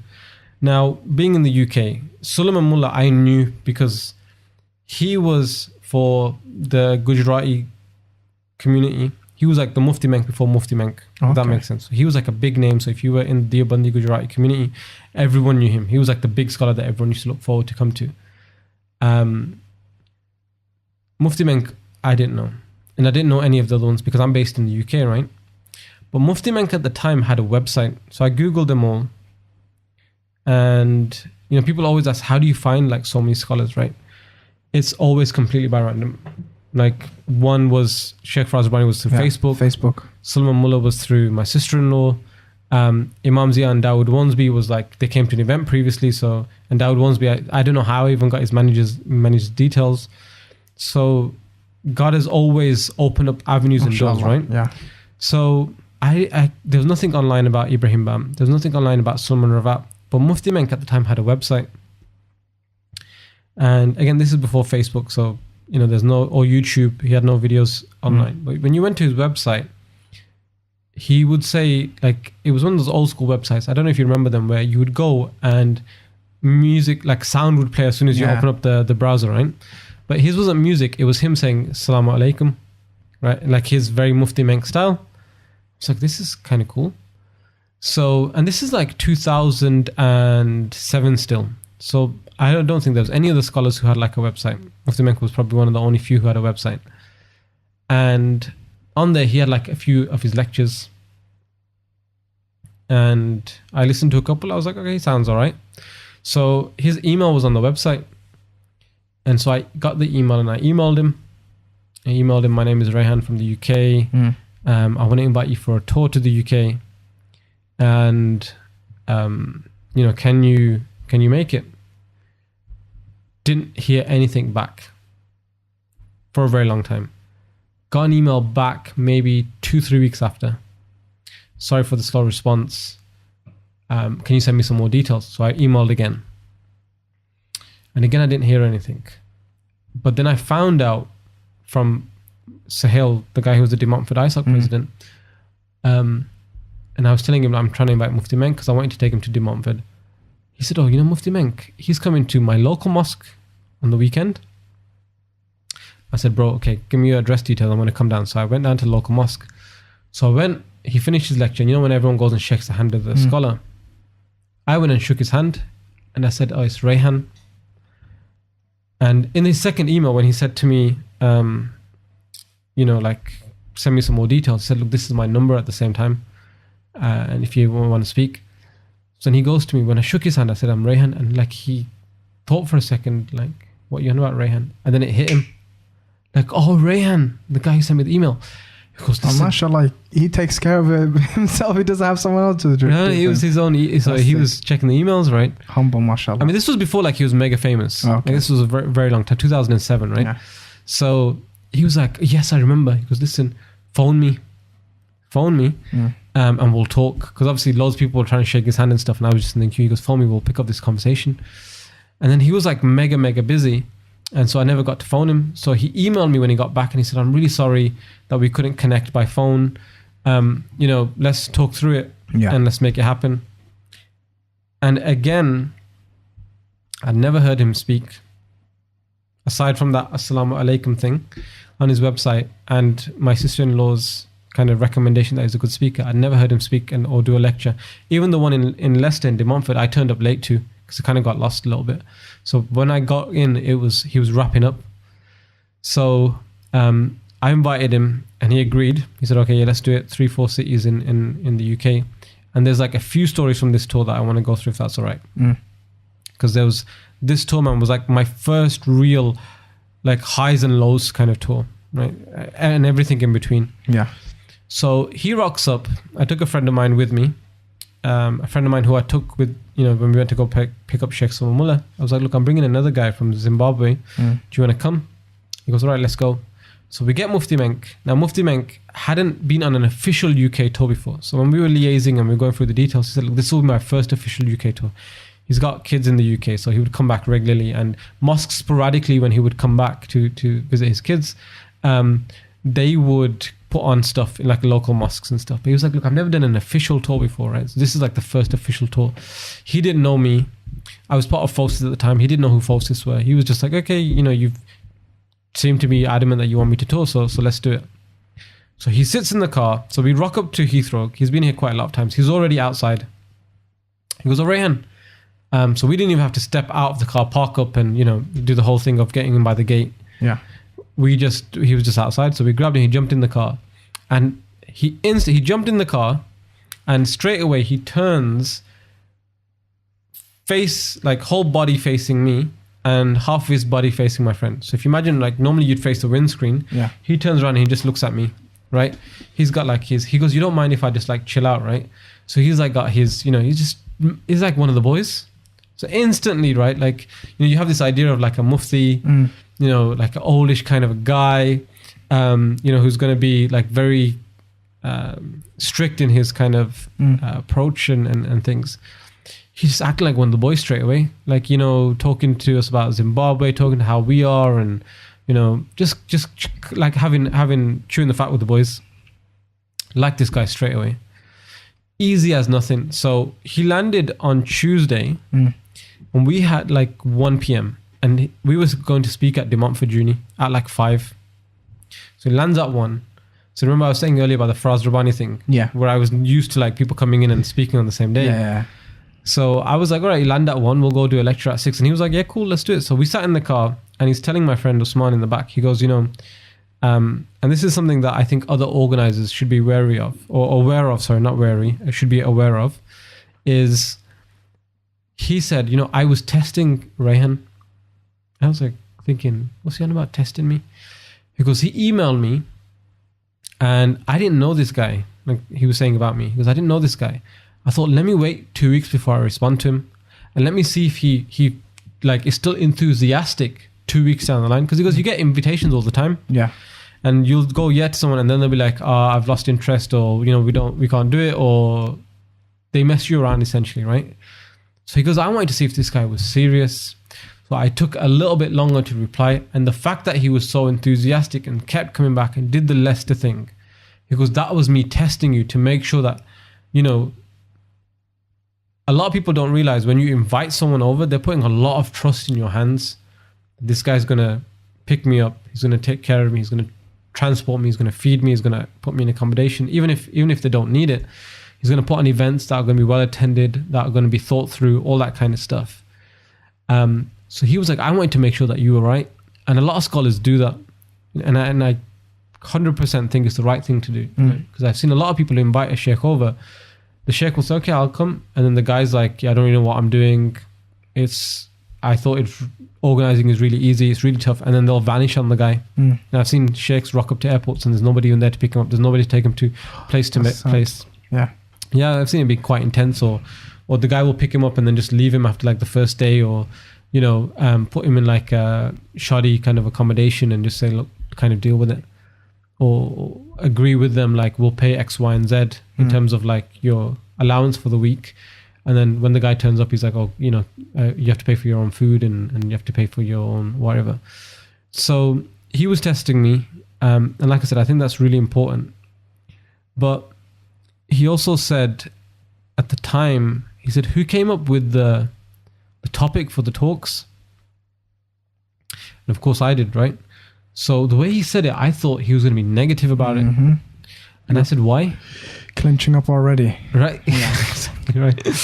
So I'm like, why? And he goes, like, who was it? And I was like, it was me. And he said, I'll tell you one thing. Whoever, like, I don't think maybe he heard me say it was me. I think he might have heard me say it was we or why again. He said, because whoever thought of this knows my field of expertise. So because my sister-in-law was from South Africa and she had said like he comes to do tafsir of Quran after Tarawih, I gave him like a tafsir tool. So I said, we're going to pick out certain surahs, we're going to tafsir. Even on his website, like there was reference to some of the tafsirs that he was doing. And the reason why I picked that, and I think a lot of people make mistakes when they bring scholars over, they'll bring a scholar over and they'll ask him to talk about something that's not his area of expertise, right? Was at the time in the UK, there was a lot of commotion about Muslim scholars who were experts in certain fields, like certain disciplines, but organizers were inviting them because they were a big name and asking them to talk about stuff that is completely not their remit. And it was causing a lot of issues with local scholars who were like, why is this guy talking about an issue that he has no knowledge about or is very limited knowledge about, and is just causing more confusion and more fitna? Just stick to what you're good at. So that impacted me quite massively. So I felt a responsibility when I'm putting on my events to not put a scholar in a position, because if you invite someone and you tell them I want you to speak on X, Y, and Z, they will want to comply and conform. So they'll do whatever you say, right? So I felt like it was my responsibility to say, look, I want you to speak on this, but temper it with what they're good at. Give them the. Would you say otherwise their voice, their charismatic voice, would not come out as strongly if they were to talk about something that's not their day-to-day? Exactly. So if it's your area of expertise, you're going to be a lot more, like right now, I've probably taken like 95% of this podcast time because I know what I'm talking about, right? So it's the same. So I knew that was, so he was like, okay, this is perfect, So again, we got to Leicester and he was like, oh, a friend of mine owns like a restaurant here. Let's go to the restaurant. It's a Zimbabwean restaurant. And his friend like put food on for us. And, Mufti Menk was like, don't worry about it. It's all for free. And he was like, it's literally like having one of the boys. So we did the event in De Montfort Uni. And I spoke to Sahel, the De Montfort guys. And I said, look, I'm going to be shattered. Can you guys take him from De Montfort, from Leicester, because Mufti Menk went to stay with his family in Blackburn. His sister lives there, and he said, look, I want to go back up there. So I said to Sal, can you guys take him and I'll pick him up the next day? So the next day is where the tour so I've framed him as like this cool guy, and he just one of the boys, and his lecture at De Montfort Uni was interesting. If you ever watched that lecture, I think it's called Surah Fatiha. We were on the road from Heathrow to De Montfort. I was talking about reciters and recitations because the Sin City event had just happened, right? Yeah. So I was talking about, he said, look, who else have you invited? I said, oh, Shaykh Sulaiman Moola. He was like, oh, he's a friend of mine. So he texted Shaykh Sulaiman Moola saying, I'm with Rayhan right now. And and we were talking about Quran. And he said, yeah, that's like my area of expertise. We're talking about the topic. And we started talking about reciters. And he goes, oh, which reciters do you like? And I was like, everyone loves Sudais, right? And like, he's got, the most recognizable voice. And he goes, I can do Sudais's voice. And I was like, you can do Sudais's voice? He's like, no, I can mimic it, right? I probably didn't say about, but I probably was like, really? What I mean? Right? And so he goes, I can do it. So if you watch that lecture back, he recites Surah Fatiha in the lecture and he does it in Sudais's voice. So he remembered the conversation that we had in the car, right? And he did it, then like it's something that me and him have never spoken about since. But every time I watch it, I'm like, man, he remembered what we were speaking about in the car. It's just casual conversation, right? And then it winks to the camera and only you see it. Right? Like dust his shoulder off, right? So that was the first day. Now the next day we're at Nottingham. And I think the De Montfort lecture, the Surah Fatiha one, was maybe like an hour and 20. So I don't know whether... So Sahel and them had taken him to Leicester. And maybe he caught a train to Birmingham, or maybe he got to Nottingham somehow. I can't remember exactly what. So Nottingham at the time had like a brand new prayer room paid for by the university. So we're sitting there waiting for the lecture to start with some of the boys. And an Arab brother went up to the mic and flicked it with his finger just to test that the mic was on, because it was Maghrib time or Isha time. I can't remember what it was. So he flicked the mic with his finger, and Mufti Menk heard the reverb, like the reverberation of the mic, and his eyes just lit up. He goes, oh, that mic sounds really good. And I was like, what are you on about? he goes, because he was a scholar and a speaker and, Quran was his thing. Yeah. He goes, I know the quality of what, good mic sounds like. He goes, that's a really good mic. So he goes to the Arab brother and started talking to him in Arabic. And he goes, can I do the azan? And the kid was like, all right, yeah, go do the azan. Dude, it was like being in Saudi. And I had my camera at the time and I didn't record it because I thought he was just going to get up and do the, do an azan, right? It sounded unreal. It was, oh my days, like a goosebump moment. Just like remember it right now, right? It just was so sick. And me and one of the guys from Nottingham Uni, we just looked at each other. We were like, yo, because there's nobody else. And there was like 4 people in the prayer room, right? And it was connected to like maybe the sister side of the prayer room. I don't know what. We were like, we just witnessed something special. Amazing. I wish I'd recorded it because it's one of those things that I can't really replicate again. So that was dope. So we heard the azan and we're all like jamming. And so we got to Nottingham and I had a camera on me. And in that time, it was in a university kind of space. When you put a camera somewhere, you don't really put it towards, a charging port. Oh yeah, interference and all that, yeah. No, mainly because like if he's lecturing in the middle of the room, your camera is going to be in the middle of the room, so it's very far from like charging you're talking points. about camera? Okay, yeah, I get what you mean. Right, so I put my camera in the middle of the room and I turned on the battery. Said I had like 2.5 hours. Like thought plenty of time. He did only an hour and a half yesterday in De Montfort.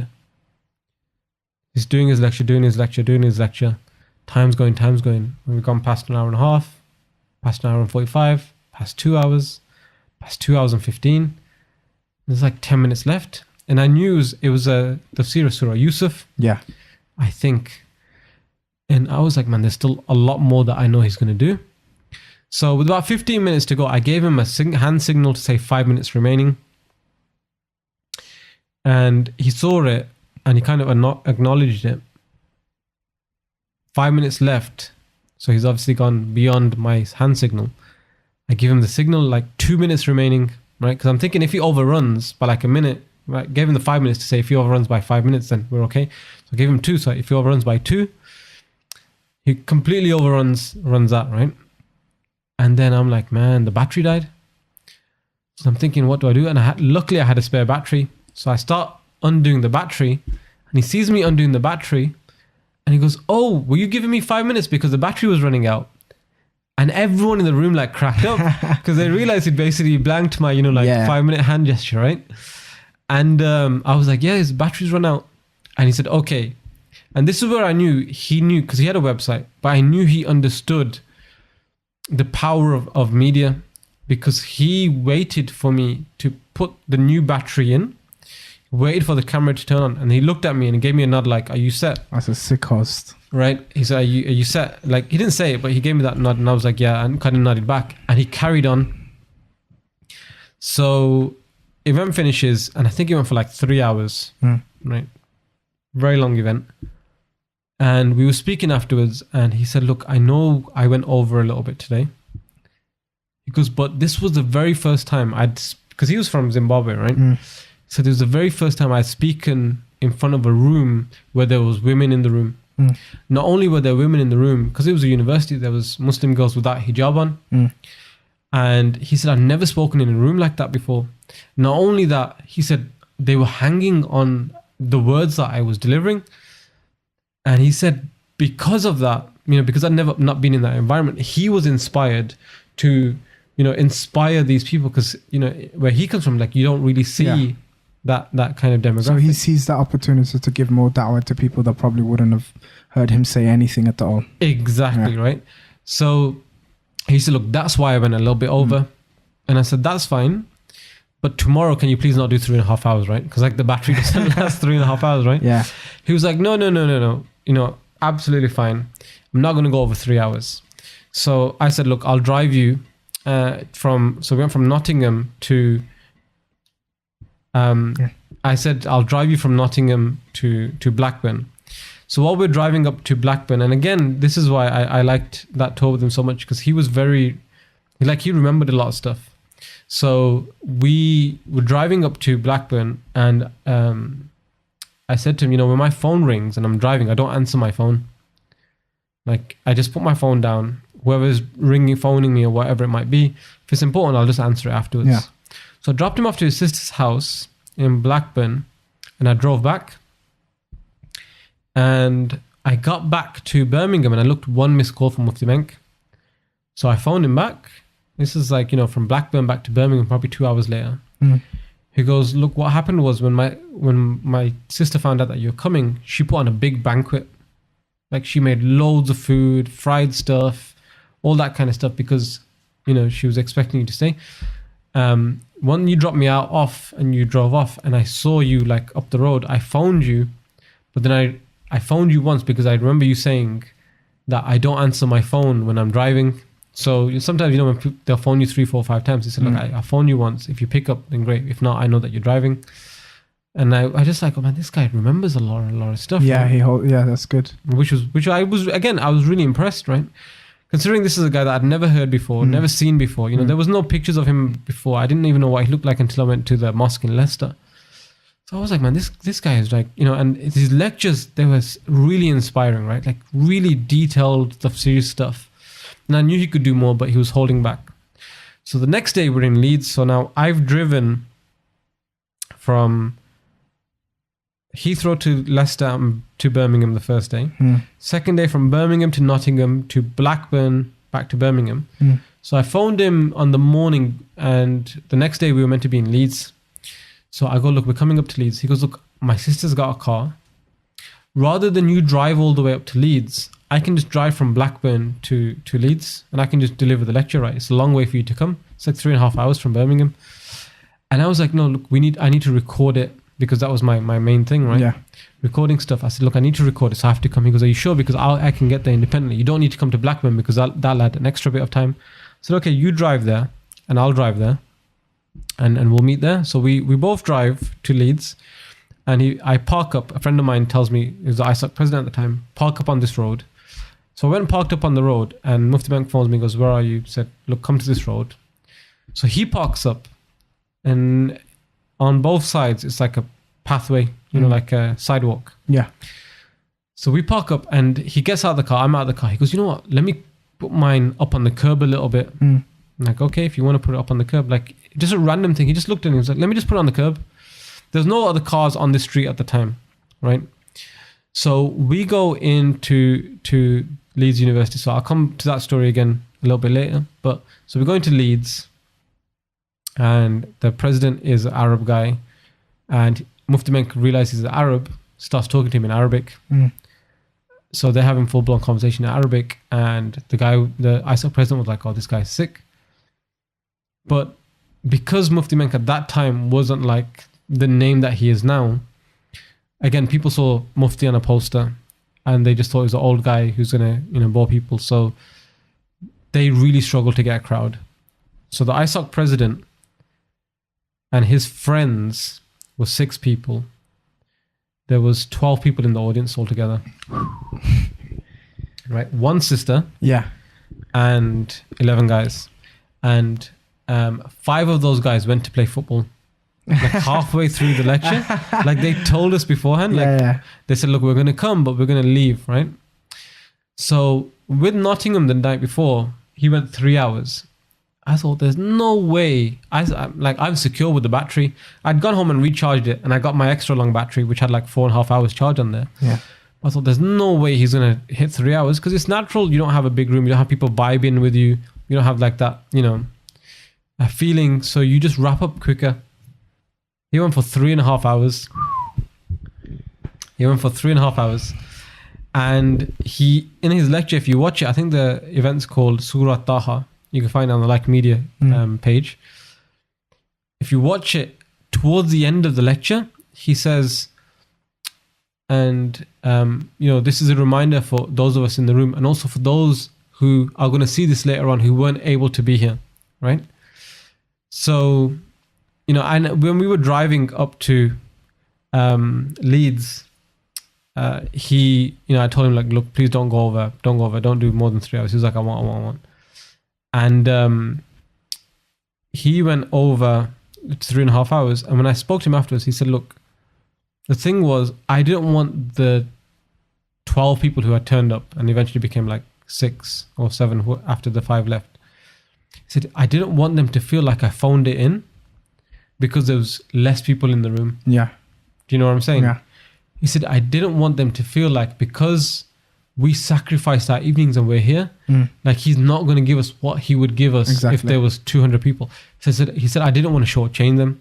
So for that reason, I made it longer. And I was like, yo, mad respect for this guy. Right? Yeah. Like, you know, that's naturally people would just be like, look, let him go home. You know, we've done the circle of knowledge and the angels have come down and we can just go. And he was like, no, I didn't want them to feel like I shortchanged them. And that was, you know, that was a little bit inspired by the night before. I think it was a run over, because the night before what had happened was when we were driving from Nottingham to Blackburn, he was like telling me about, you know, I've never spoken in a room, you know, with women and especially uncovered women. And he was on a high, but he was a little bit tired because obviously he'd flown in from Zimbabwe and we did the Leicester thing the night before. And he said, look, do you mind if I go to sleep like on the way back up? I was like, yeah, knock out, I'll drive. So after a while, I realized my petrol light had come on.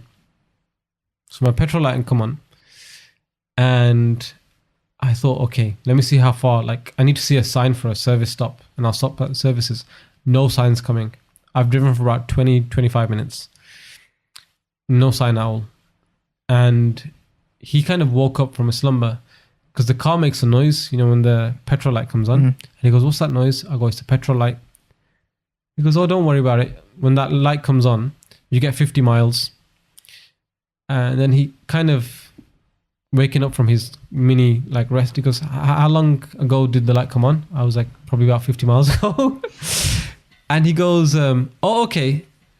And then he starts talking to me about, he goes, don't worry about it. And because I was really embarrassed, like no service stop has come. And I was really panicking at this stage, right? Imagine if you know petrol is going to run out in a second. You've got a guest with you. No petrol station is around, like no signs coming up. So I'm really panicking. And he's like Rob said, he's like one of the boys. He's chilled out. He's like, yeah, don't worry about it, man. Happened to me before. I was in Zimbabwe once. Car ran out of petrol. You know what I did? Just left the car and I walked off.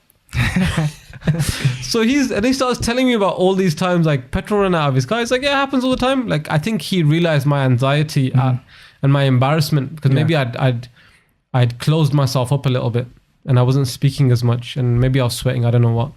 So he'd realized that. And he goes, you know what? Also, like, your car's small. Like, we can push it. I had a Toyota Aygo at the time. Small car. He goes, your car's tiny. We'll be able to push it to the petrol station. Then I got really embarrassed because I thought, man, you know, this guy's come from abroad. You know, he's suggesting to push my car. As he said that, a sign comes up for services. Allahu Akbar. Right? It says 2 miles to go. He goes, 2 miles? We can push that. Right? Then he starts talking to me about the mechanisms of what happens when your car runs out of petrol. You know what's going to happen? The accelerator is going to push against your foot. Yeah.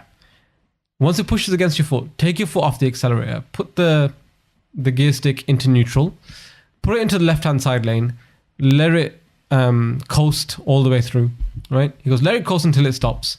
He goes, it's 2 miles. We'll be able to push it all the way to the rest. And he was like, chill out, bro. It'll be fine. Sign comes up 1 mile. He goes, it's 1 mile. We can push this 1 mile. Nothing. And as soon as he said that, I felt the gas pump push back. And I went, oh. And he realized, like, you know, I made that noise. He was like, has it pushed back? And I go, yeah. He goes, okay, put it into neutral, put it into the left-hand side lane, let it coast. So I'll put it into the left-hand side lane. It's coasting. And he goes, less than a mile. Easy, we'll be able to push this car. Then we can see the entrance of the service station. He goes, oh, I can even see the thing. We'll be able to push this.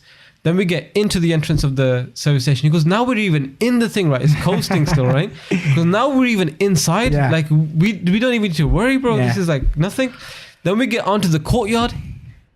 He goes, we're on the courtyard.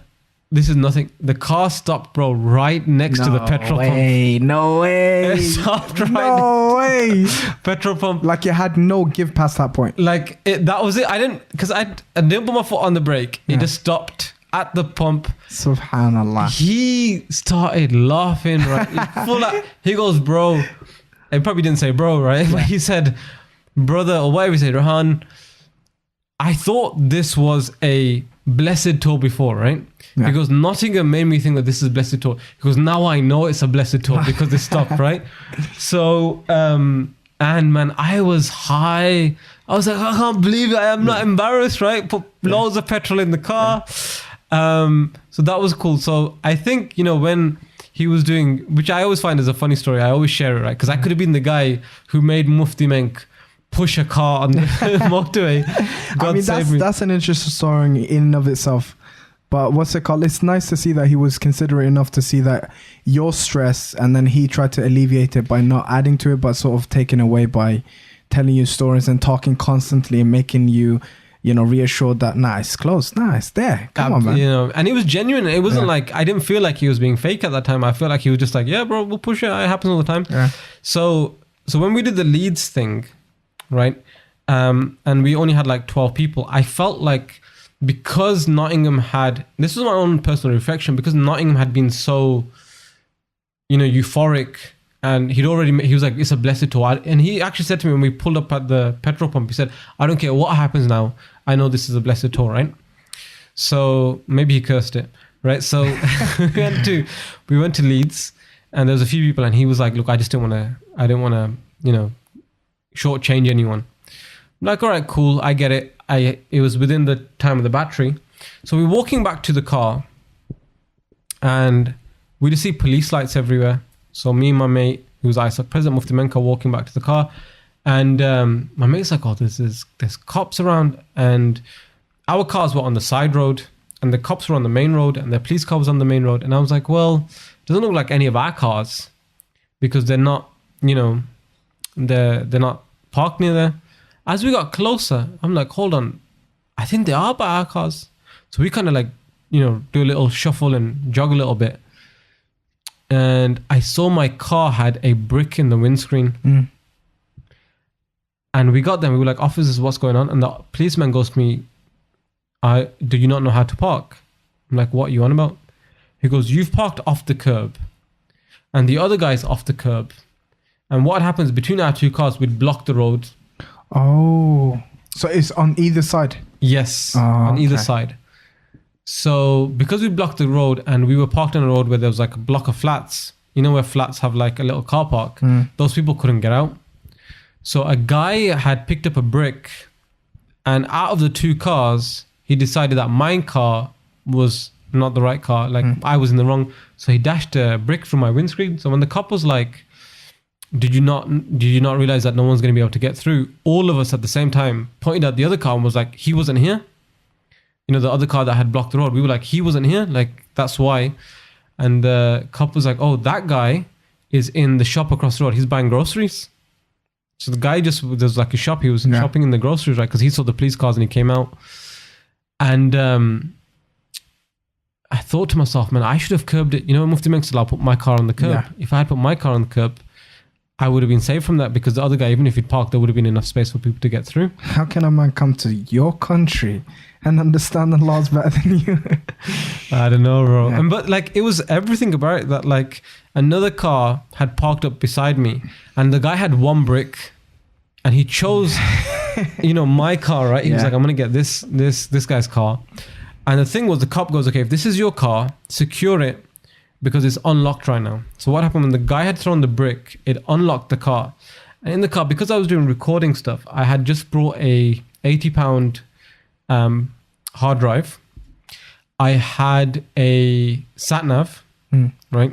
And I had another piece of expensive kit. So in the car, on the back seat, because I'm one of those guys that wasn't going to hide it, because I was like, who's going to break into the car? If they're going to break it, then they can take it. I had that kind of philosophy, and I had something else that was expensive, and the cop was like, your car's unlocked, and I can see you've got this stuff in the back seat, so lock your car. So we were there sorting it out. Mufti Menk was like, look, do you need me here? And I was like, no. I was like, you go back to Leeds, get some rest. Me and my mate would sort it out. And my mate had been telling me, don't go back to Birmingham before, like, while we were walking through Leeds. He was like, look, don't go back to Birmingham, stay the night. Like, it's 3.5 hours. Stay the night, because you have to get Mufti Menk again from Blackburn. Stay and go get him for the next day. And I was like, no, I'm going to go back. And then when that happened, I was like, bro, I might need to stay. I might need to stay with you, right? So the next day, Mufti Menk was, we were meant to come to Birmingham. We had a khutbah at the university, and we had a lecture in a mosque in the nighttime. So because the cops were like, there was a brick on Thursday night, there's a brick in the front windscreen. The cops were like, okay, you cannot drive this car. I was like, yeah, I'll drive the car. I'm going back to Birmingham. They were like, listen, you go on the motorway, 70 miles an hour, that screen is going to come through and it's going to shred you up and you're going to die. Like, you are not driving this car. We will arrest you before you drive this car. I was like, okay, maybe I won't drive the car then, right? So the next day, I phoned up a friend of mine who was at Leeds. I was like, look, I need to get someone to repair the windscreen. Can you take Mufti from Blackburn to Birmingham for the Jummah khutbah? He goes, yeah, I'll go pick him up. So Mufti Menk's waiting for the Jummah khutbah. And my mate goes, I think he got to Mufti Menk. And they then got stuck in traffic for an hour and a half. Like, they didn't move for an hour and a half. So they phoned me and they said, look, either my mate got stuck in traffic on the way to getting Mufti Menk, or he got Mufti Menk and they got stuck in traffic. So Mufti Menk called me and said, listen, like, we ain't going to make it. Either my mate wasn't going to get to him because I gave my mate his number, or they were together, they were both stuck, and he was like, look, just take me back to my sister's house and we'll just prepare for the evening lecture. What I'll do is, the lecture that I was going to do at the khutbah, we'll just do in the evening. And I had moved because I wasn't going to bring him because of the car situation. I'd informed everyone at the university about all the things that they needed to do to make it right in my absence. So I got them to get a camera. I got one guy to pick him up. I got another guy to show him around. I got another guy to... All that kind of stuff had to get scrapped because that had happened. So auto windscreen, I think that's what they're called. They came to fix my car. And the guy goes, look, he fixed the mirror in time. And the sheikh that we were going to go to the mosque for in the evening, he phones me and he goes, look, you guys are up north. I went from Manchester to Birmingham last week on a Friday night. It took me 4 hours because of traffic. He said, Friday night traffic is insane. Please leave with plenty of time. I said, we're going to leave with plenty of time. My car's he's going to fix the mirror at 2. I'm going to go to Blackburn. I'm going to pick him up. We're going to come. The lecture was like at 6 or 7. He was like, okay, cool. That sounds like plenty of time. So the guy fits the windscreen and he says to me, listen, only thing you need to know is this is brand new sealed. Don't get into a car crash on your next journey for at least 4 hours. I said, oh, he did maybe like a couple of hours. Make sure you don't get into a couple of hours. And I said the infamous words, I've been driving for 4 years, never had a car crash. I don't think it's going to start tonight. So I'm driving and it's lashing down with rain. Like lashing down with rain, right? Absolutely hammering it. So I'm driving from Leeds to Blackburn and we're on the motorway. Everyone's going 70 miles an hour. And the guy in front of me broke very late. And I realized he broke very late. But because of the rain and stuff, the car's skidding. And I stopped with maybe 30 centimeters gap, like a ruler's gap between me and the guy in front. And I broke, when like you brace and you put your foot down and, you're really straining. So I did that. While I was doing that, I had looked up in the mirror. I looked up in the mirror to make sure, because the guy in front had broken so late, I wanted to make sure the guy behind was doing the same thing that I was doing. So I looked and he was doing the same motion. So I was like, okay, he's doing the motion. Like I've stopped with a, 30 centimeters ruler's length to go. He'll do it. Next thing, bang into the back of my car. I go flying into the car in front. So now I've hit the car in front. Never been in a car crash. I'm in shock. I'm like hand gesturing to the rear view mirror. Like, what have you done? You've hit my car. While I'm trying to unhook my seatbelt, the guy who hit me gets hit by somebody else. So we all move in the chain reaction dominoes. Again, right? Yeah, the domino effect. So now I'm trying to get out of my car. I'm getting really angry. Like, well, am I being hit 2 times? The car door doesn't open. So 4 car pile up. I'm the middle car. I go to the car behind me. I'm like, you hit me. And the guy, and I think maybe his girlfriend or his wife at the time were like, but are you okay? Right? Because like, I was like very Asian about it. Yeah. Right? I was like, the car. And they were like very white about it. They were like, but are you okay? Like, don't worry about the car, but are you okay? And I was like, yeah, I'm okay. Blah, blah, blah. So the traffic guy comes, takes all of our details. Now, it's a small car. because I'd been hit from the front and the back, and twice it compressed in size. Like the car compressed in size. While we're at the side of the thing, I get a phone call from the Shaykh. Where are you? Shaykh, I'm leaving Leeds to go to Blackburn to go pick up Mufti Menk, but I've been in a car crash. And he went off. The Shaykh went off. I told you to leave with plenty of time. And now you're going to drive from there to Birmingham with 2 hours notice. I'm telling you, because I'd asked them for kind of a small percentage of money too, because Mufti Menk he doesn't ask for money. He just said, look, pay for my flight. And even if you can't afford that, don't worry about it. He said, look, my family's quite wealthy. I can, philanthropically, I can do this. But if you can do the flight and a few bits and pieces, do it. So I asked everyone to cover, the flight costs. So Shaykh was like, forget your flight costs. If you don't make it in time to the lecture, we're going to send you the bill for our posters that we've printed and we've put around everywhere. Who said this? The Shaykh, the mosque that we were going to. Oh, okay. Right, now Mufti Menk. The Shaykh that we were coming to, he was really angry because he was like, I told you to leave. Because he thought I was like making up the excuse that I've been in a car crash. Yeah. So he was like, I told you to leave with 4 hours to go. There's 2 hours to go. You're not even at Blackburn. How the hell are you going to get to Birmingham? So I'm really shook up, right? I'm a youngish kind of guy, maybe 23, 24, never been in a car crash. On top of it, it's like your dad shouting at you on the phone, right? So I'm really shook up. I get to Blackburn to pick Mufti Menk up. And my friend who I'd sent to go take Mufti Menk from Blackburn to Birmingham, the one who was from Leeds, he had my camera equipment. So I was like really shook. Mufti Menk gets in the car. I'm like, we need to go. Let's go. Like I'm really rushing him. He's like, okay, we'll go. And I'm like, no, come on, let's go. My mate phones me and he goes, look, I've got your equipment. Where are you? I'm in Blackburn. And he thought I'd said like Burnley or somewhere like that. And he said, oh, I'm in Burnley. I'm in the wrong place. And I said, forget it. We ain't got time. And he goes, no, wait there. It's 10 minutes away. And I was like, this is going to be Asian 10 minutes, right? Like, it's really half an hour away. So I started driving. He phones me about 5 minutes later. Where are you? We're 5 minutes away. Bro, I've left. Don't worry about the camera. No, I told you 5 minutes. Get back. He's probably having to go at me. Get back, bro. I'm not holding your stuff forever. So I'm like, okay. So I went back and him and Mufti Menk, they both got out of the car to survey my car. Like it was crushed from front to back. All you heard was, ooh, from my mate. And Mufti Menk and him are like analyzing the car. I'm like, beep, beep, beep, get in the car. Don't analyze, we'll talk about it later, right? And like it was stark contrast to the high that we were at from Nottingham, especially for me, right? Because my car's been hit, been in a car crash, got some pain going on, had someone shouting at me. And Mufti Menk, he realized that I was shook up. Like he realized that I wasn't.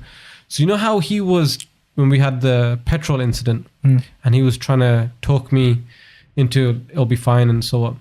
He spent the entire hour and a half from Blackburn to Birmingham talking to me about this stuff happens, bro. My car was in a car crash. The car burnt down. This happened, that happened. It happens. Life happens.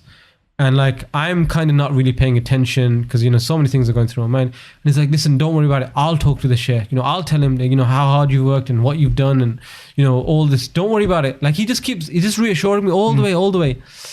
And I am just going as fast as I possibly can. I'm just putting my foot down. And the lecture was meant to maybe start at like 6 or 7. I got there at 2 minutes before the lecture starts. And we got there and the Shaykh who shouted at me was kind of surprised. He was like, you made it, right? He was still kind of angry. I was like, yeah, I made it. And what happened was, because my car was hit and it was my dad's car. It wasn't like my car. My dad brought me the car. So I was on the phone with my family trying to arrange all that kind of stuff. Mufti Menk did his lecture and I went into, in the mosque they have like a room where they'll take the Shaykh and they'll speak to him and they'll give him food and stuff. Yeah. So I walk into the room and he was really praising me to the Shaykh. He was saying, the young guy, he's been driving everywhere and then he had the car crash. Like he was, like what he was saying to me, I'll talk to him. He was talking to him to try to get him to mellow out and go easy on me and try to get him to see things from my perspective, even though, people say that all the time, like, I've got your back, and I'll, once they get into that kind of friendly community, sometimes they'll forget. But like, he went out of his way to tell this guy that, Rayhan did so much, and his car got hit, and this happened in Leeds the night before, his brick got hit through his windscreen, and this happened, that happened. And I think still the Sheikh at the time was still kind of angry about it, but he was like, okay, whatever, we'll let it go. So I said to him, look, car's been hit, I need to kind of go home, sort this stuff out. And he was like, yeah, you go, we'll get him back. I'll get back to Blackburn. Someone's come from Blackburn, they'll take me back. And that was the tour that I did with Mufti Menk, like his first official tour. So lots of stuff happened in that tour. Lots and lots of stuff happened in the tour. We had the high of going to, chilling out with him, relaxing with him, being friendly, feeling like he's one of the lads, to the Nottingham event where, the camera ran out, which was funny. If you ever watch that video, the Nottingham one, you'll see the bit where it was like, because it jumps, you'll see where like we had to kind of slice it together. To Leeds, where there was hardly anyone there. The interesting thing about Leeds was he went back 3 years later, by which point he was mega famous. Like, same Leeds University, they had a lecture theatre that accommodates 300 people. They had to turn people away. That's how many people came. MashaAllah. In the space of like 3 years, right? And me and him, we got friendly ever since then, man. I remember he came maybe 6 months again afterwards. He went to De Montfort Uni again, and he phoned me. He was like, I'm driving, around the country. I'm going to De Montfort Uni, and we still text each other every now and then. But how I was saying about Adil earlier, like Adil's like that people kind of person. I'm not really a people kind of person. So I, sporadically I keep in touch with him still, but I don't have like that, Yeah, you forget, and life kind of takes its toll, right? So I get, I'm not emotionally like that. Like, I'm like, hey, you coming? Let's meet up. Let's do this. Like, I have a lot of stuff that distracts my time. So, but I really remember that. I remember all the little stories and all the little things that, me and him have never spoken about any of that stuff. I've never spoken to him about, how I felt appreciation for him trying to make me feel better on the way from Blackburn, even though I didn't really acknowledge it at the time because I was so wrapped up in all the stuff that was going on. I've never really conveyed to him my thanks for how he kept to his word, and he tried to tell the Sheikh about, like, look, all this stuff happened to Rayhan, like, it's not an intentional thing, go easy on him kind of thing. And I still remember his positivity and his vibe of the Nottingham, the Leicester kind of stuff. So that was a really, really special tour for me. SubhanAllah, man. May Allah preserve him and keep him strong, because out of all those stories, I haven't heard someone be that considerate in every which way. And actually, like, it probably made him more tired being considerate to you than to actually go and do this lecture afterwards. SubhanAllah. But should we say that's a good end for this episode? Yeah, okay. Absolutely. So, and then I think it's best if we come to the next episode where your event and my life links together. Potentially. I mean, there's a few other events. So before that one, maybe we start at how Like Media started. Yeah, that can be the next episode. Yeah. Okay. So the beginnings of Like Media and how that kind of started. So all the stuff that we've talked about is all stuff that was before Like Media. When from the Mufti Menk tour, I already had an idea that I wanted to create a Like Media kind of entity, but I hadn't really done it. So the next one we can talk about. Okay, that's exciting. Okay. Make sure you pay attention to that. Hopefully be anticipated, because that's the real inception of Rayhan Iqbal and the Like Media empire. But until then, from me, Ahmed, Assalamu alaikum wa rahmatullahi wa barakatuh, and from Rayhan, Assalamu alaikum. Okay, bye. Keep the faith.